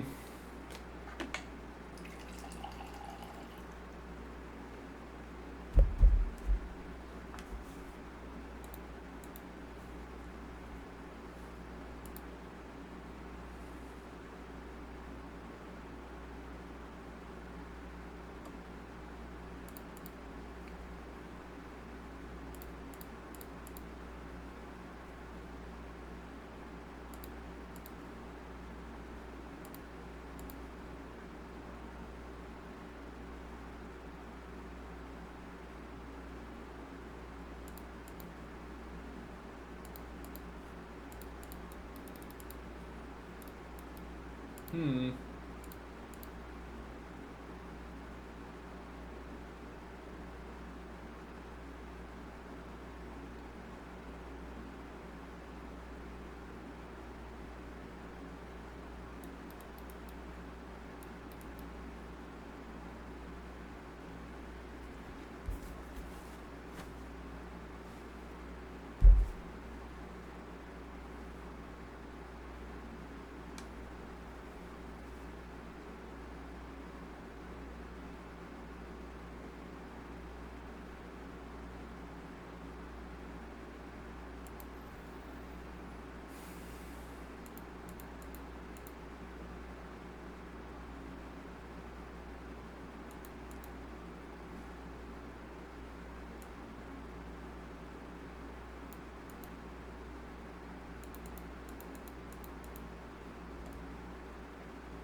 There's no way to deal with this.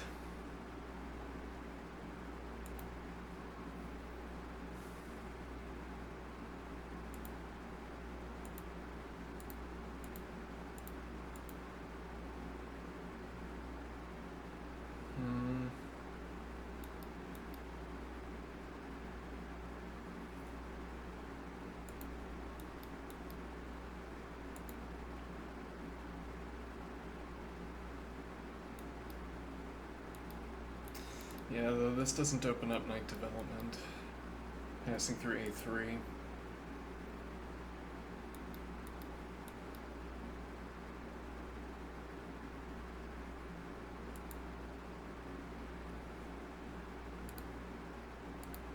Still don't have that.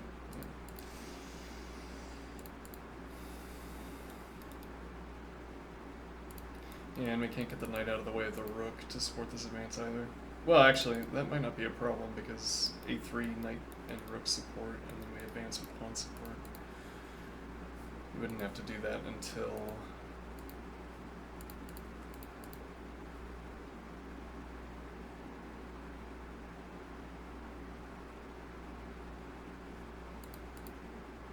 play it anyway. Nah, definitely not.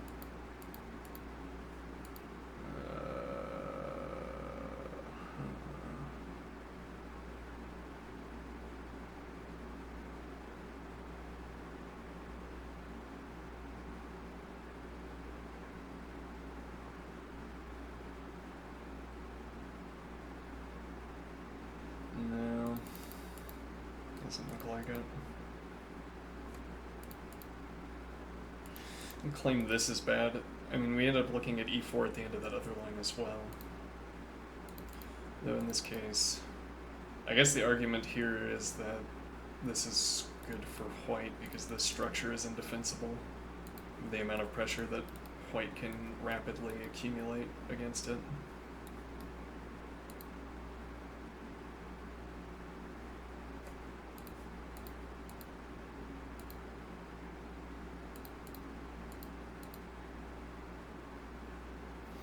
Though this doesn't look so persuasive by itself.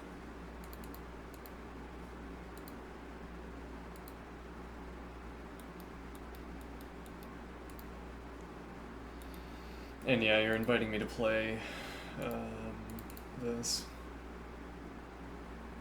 You don't have either of these with queen support, and now you're looking at the base of the chain, which is maybe where you need to be looking, but maybe it's not.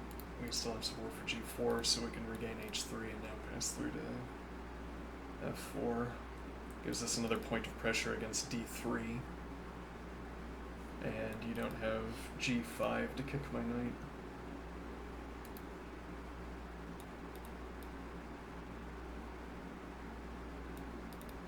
Knight to c3 with pressure against space of chain along with queen.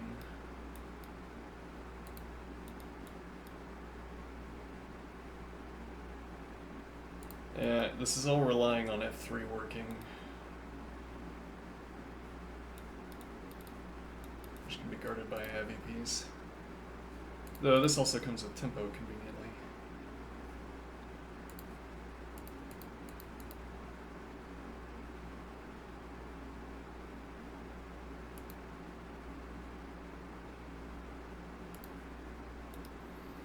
Dropping a defender on base of chain.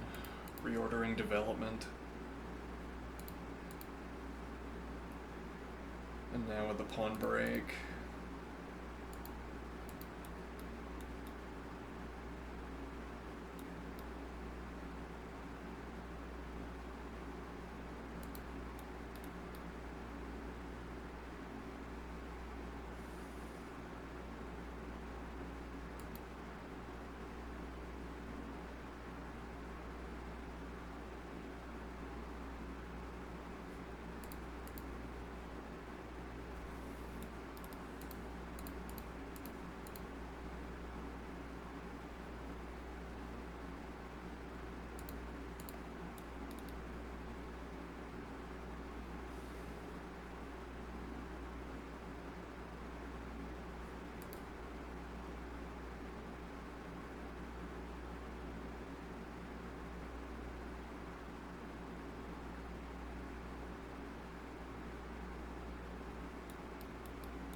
Actually, that's...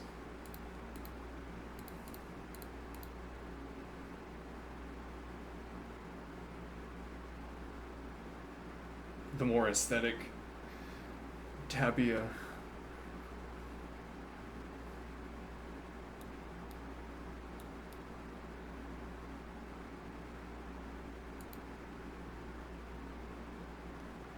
With tempo as well.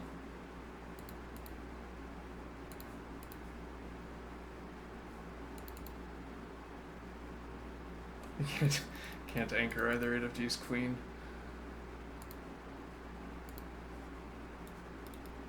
Which means giving up the file. If we gave black a move here, no, it would have, yeah, the tactical pressure off of this. Okay, but here, yeah, it's not possible for black to make that not matter. Oh, no, but what is possible is this. Interesting. Okay, but if takes, no. Huh.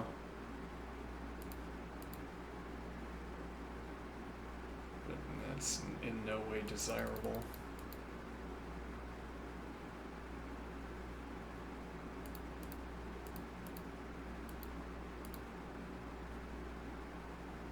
Yeah, doesn't work.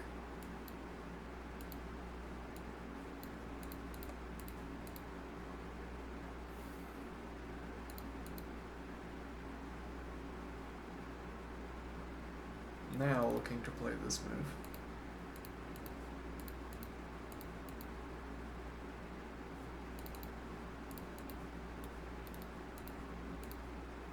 Actually, now king defends bishop.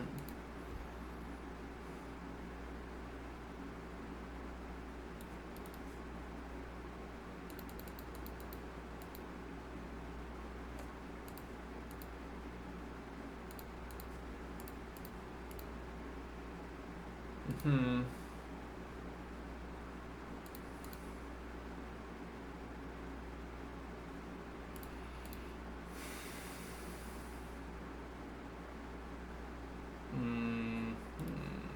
That rook has been, yeah, you have to do,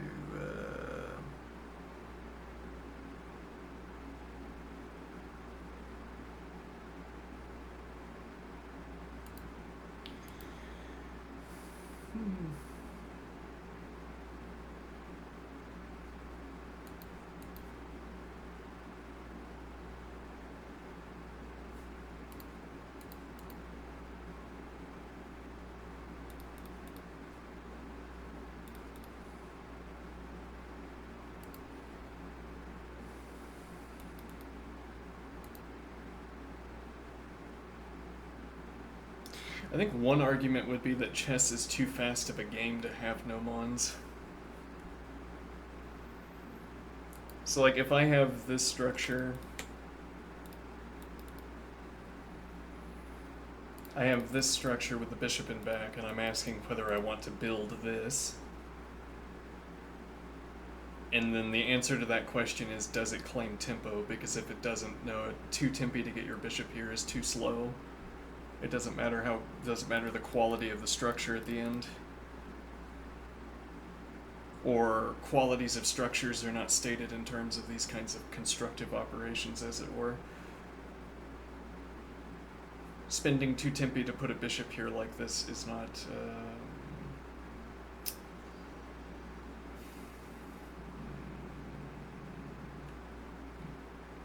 not instilling properties into the position.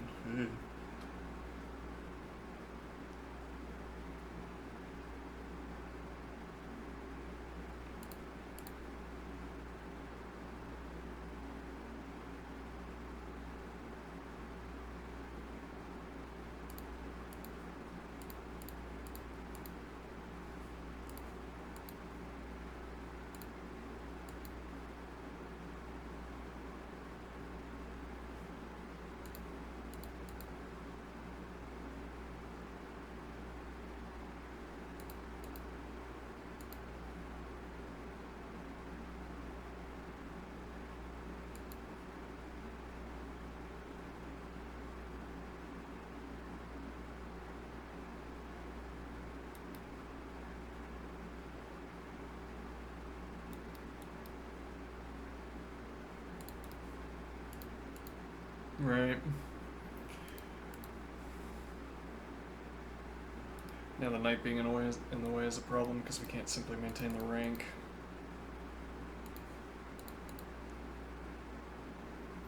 Keep the queen out. Yeah, there's no here, so you can't take the longer routing either.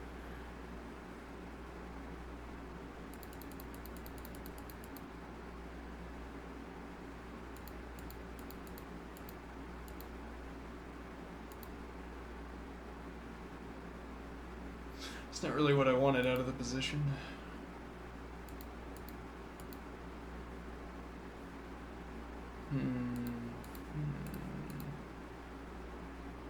Still seem pretty good for white.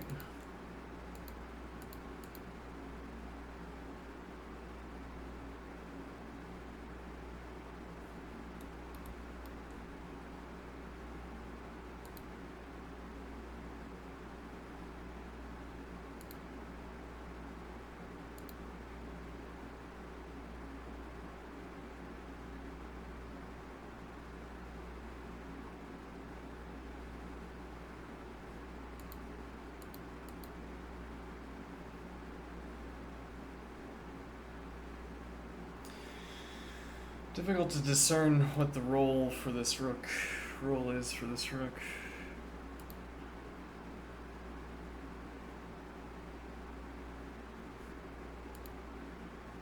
Kingside. Now that's. Why aren't we looking at that?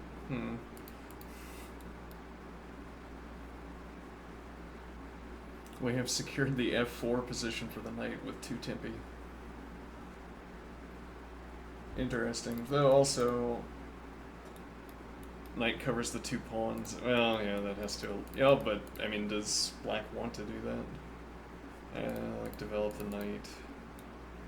Drop back to f2 and we get 2 points of pressure, or we defend this advanced pawn structure. And if the pawn structure clears out,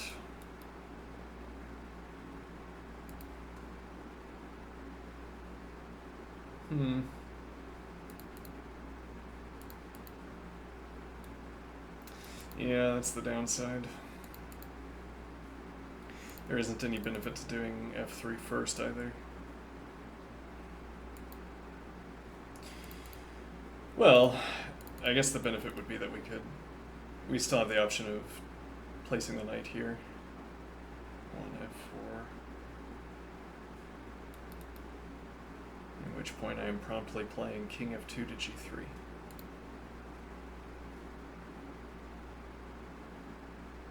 By hell or by high water.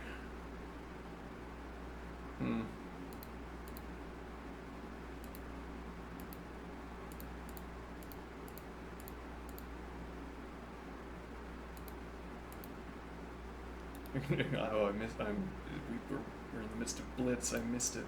Oh, I can deliver check. Yeah. The bishop on h3. This is covered. Queen and bishop looking here.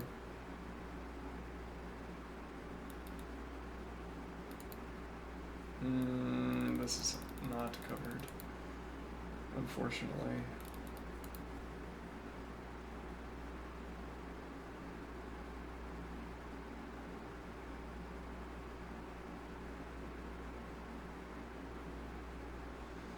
Yeah, I don't know if it was good by itself, but we're kind of stuck. Advancing is difficult. Though covered, interesting. Alright, I'm going to take a break.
no.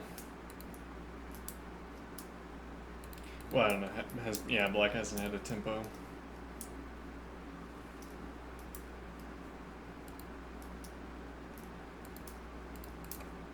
Oh yeah, you could do this immediately.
Hmm.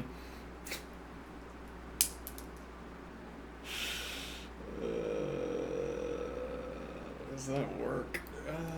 Let's try and see if we. Okay, we're not threatening to take, no. And now. We're already up a point of material. So that, yeah, you don't have that development route either, and if you play through this routing instead, you block the queen, so we can take a tempo early.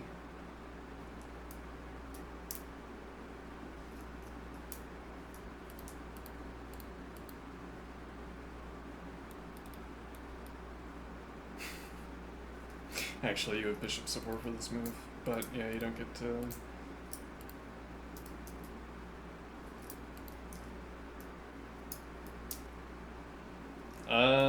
We could play here.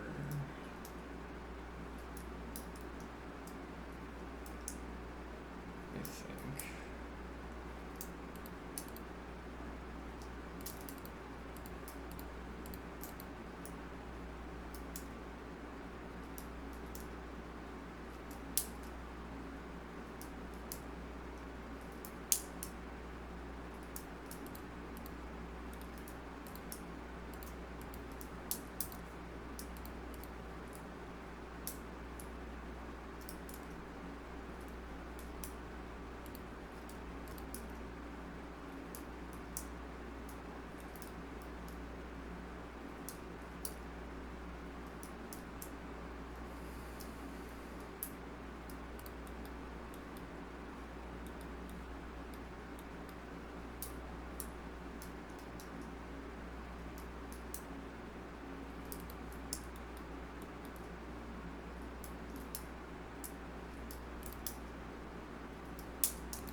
We might be obliged.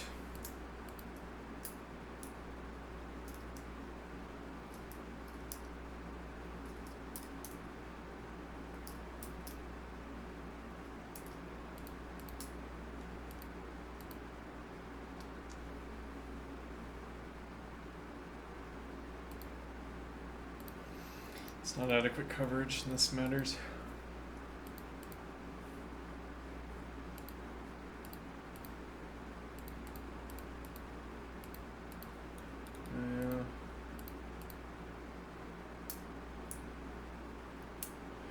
Inadequate coverage. The dark square bishop hasn't had to move.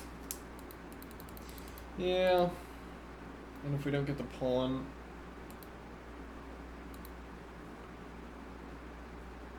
it is uncomfortable.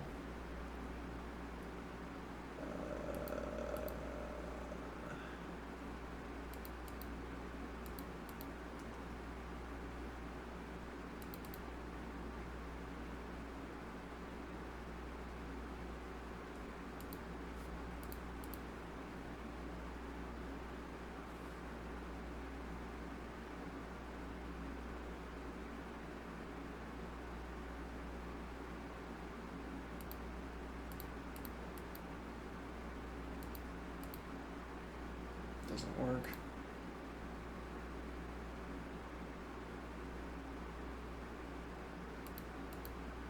Yeah, you can't play in, you have to take first.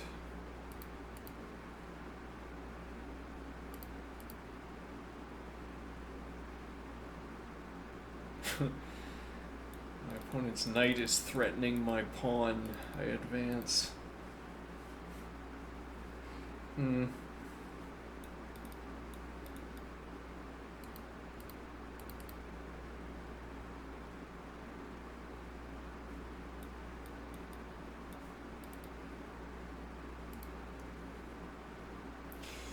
Yeah, like if you play, well, this would be no good, but yeah, dark squared bishop, and actually also knight in this case.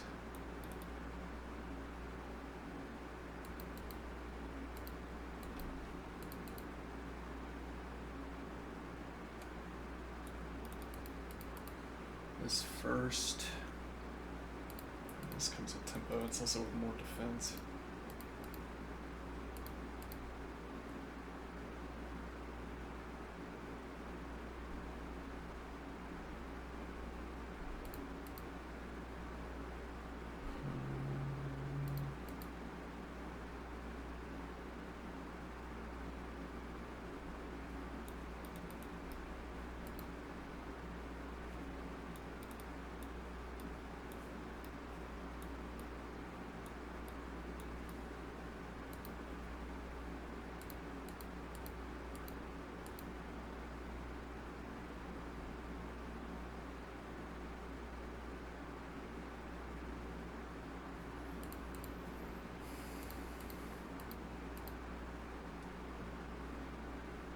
Adequate defense.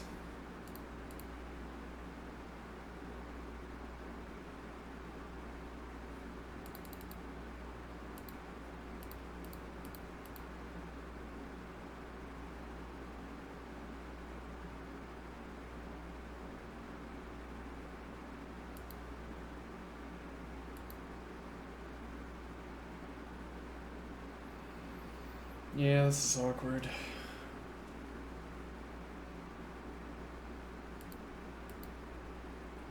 It defends the knight. I'm not that interested in that observation.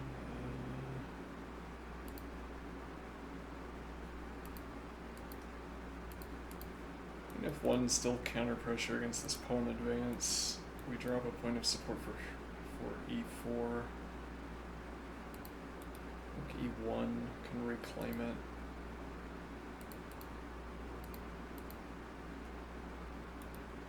Yeah, now we don't have queen support.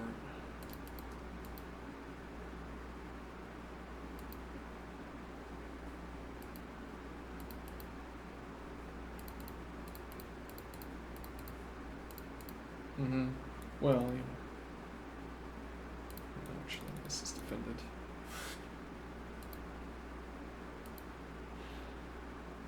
This is, yeah, go in this direction instead. defended. Actually, that would also distract my queen away from the defense of the bishop.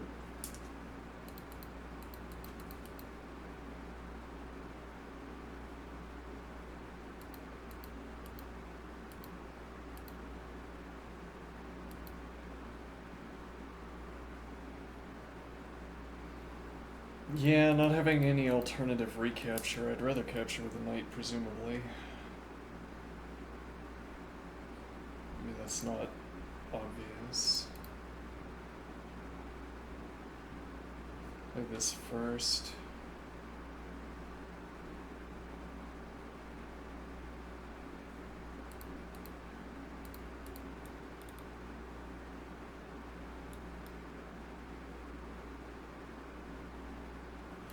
That resource of playing the E advance and having the queen.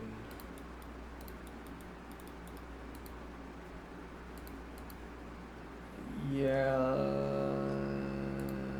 the recaptures a rook is a problem for this play.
Hmm.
I've destroyed my own dark squared coverage. Well, not destroyed it.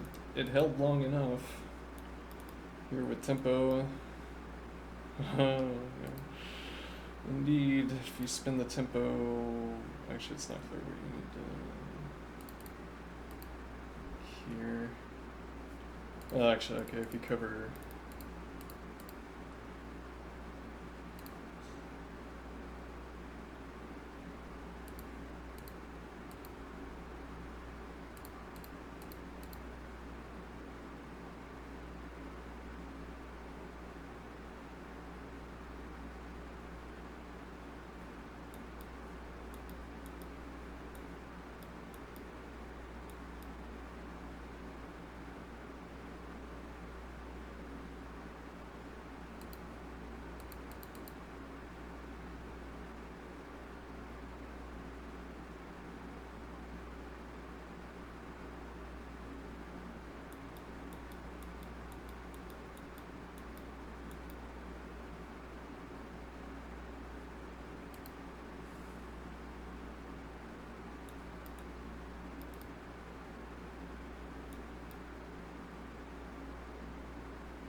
Okay.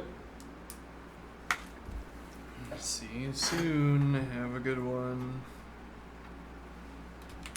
I might be muted. I don't know. Nope. Alright. Have a good one. See you later.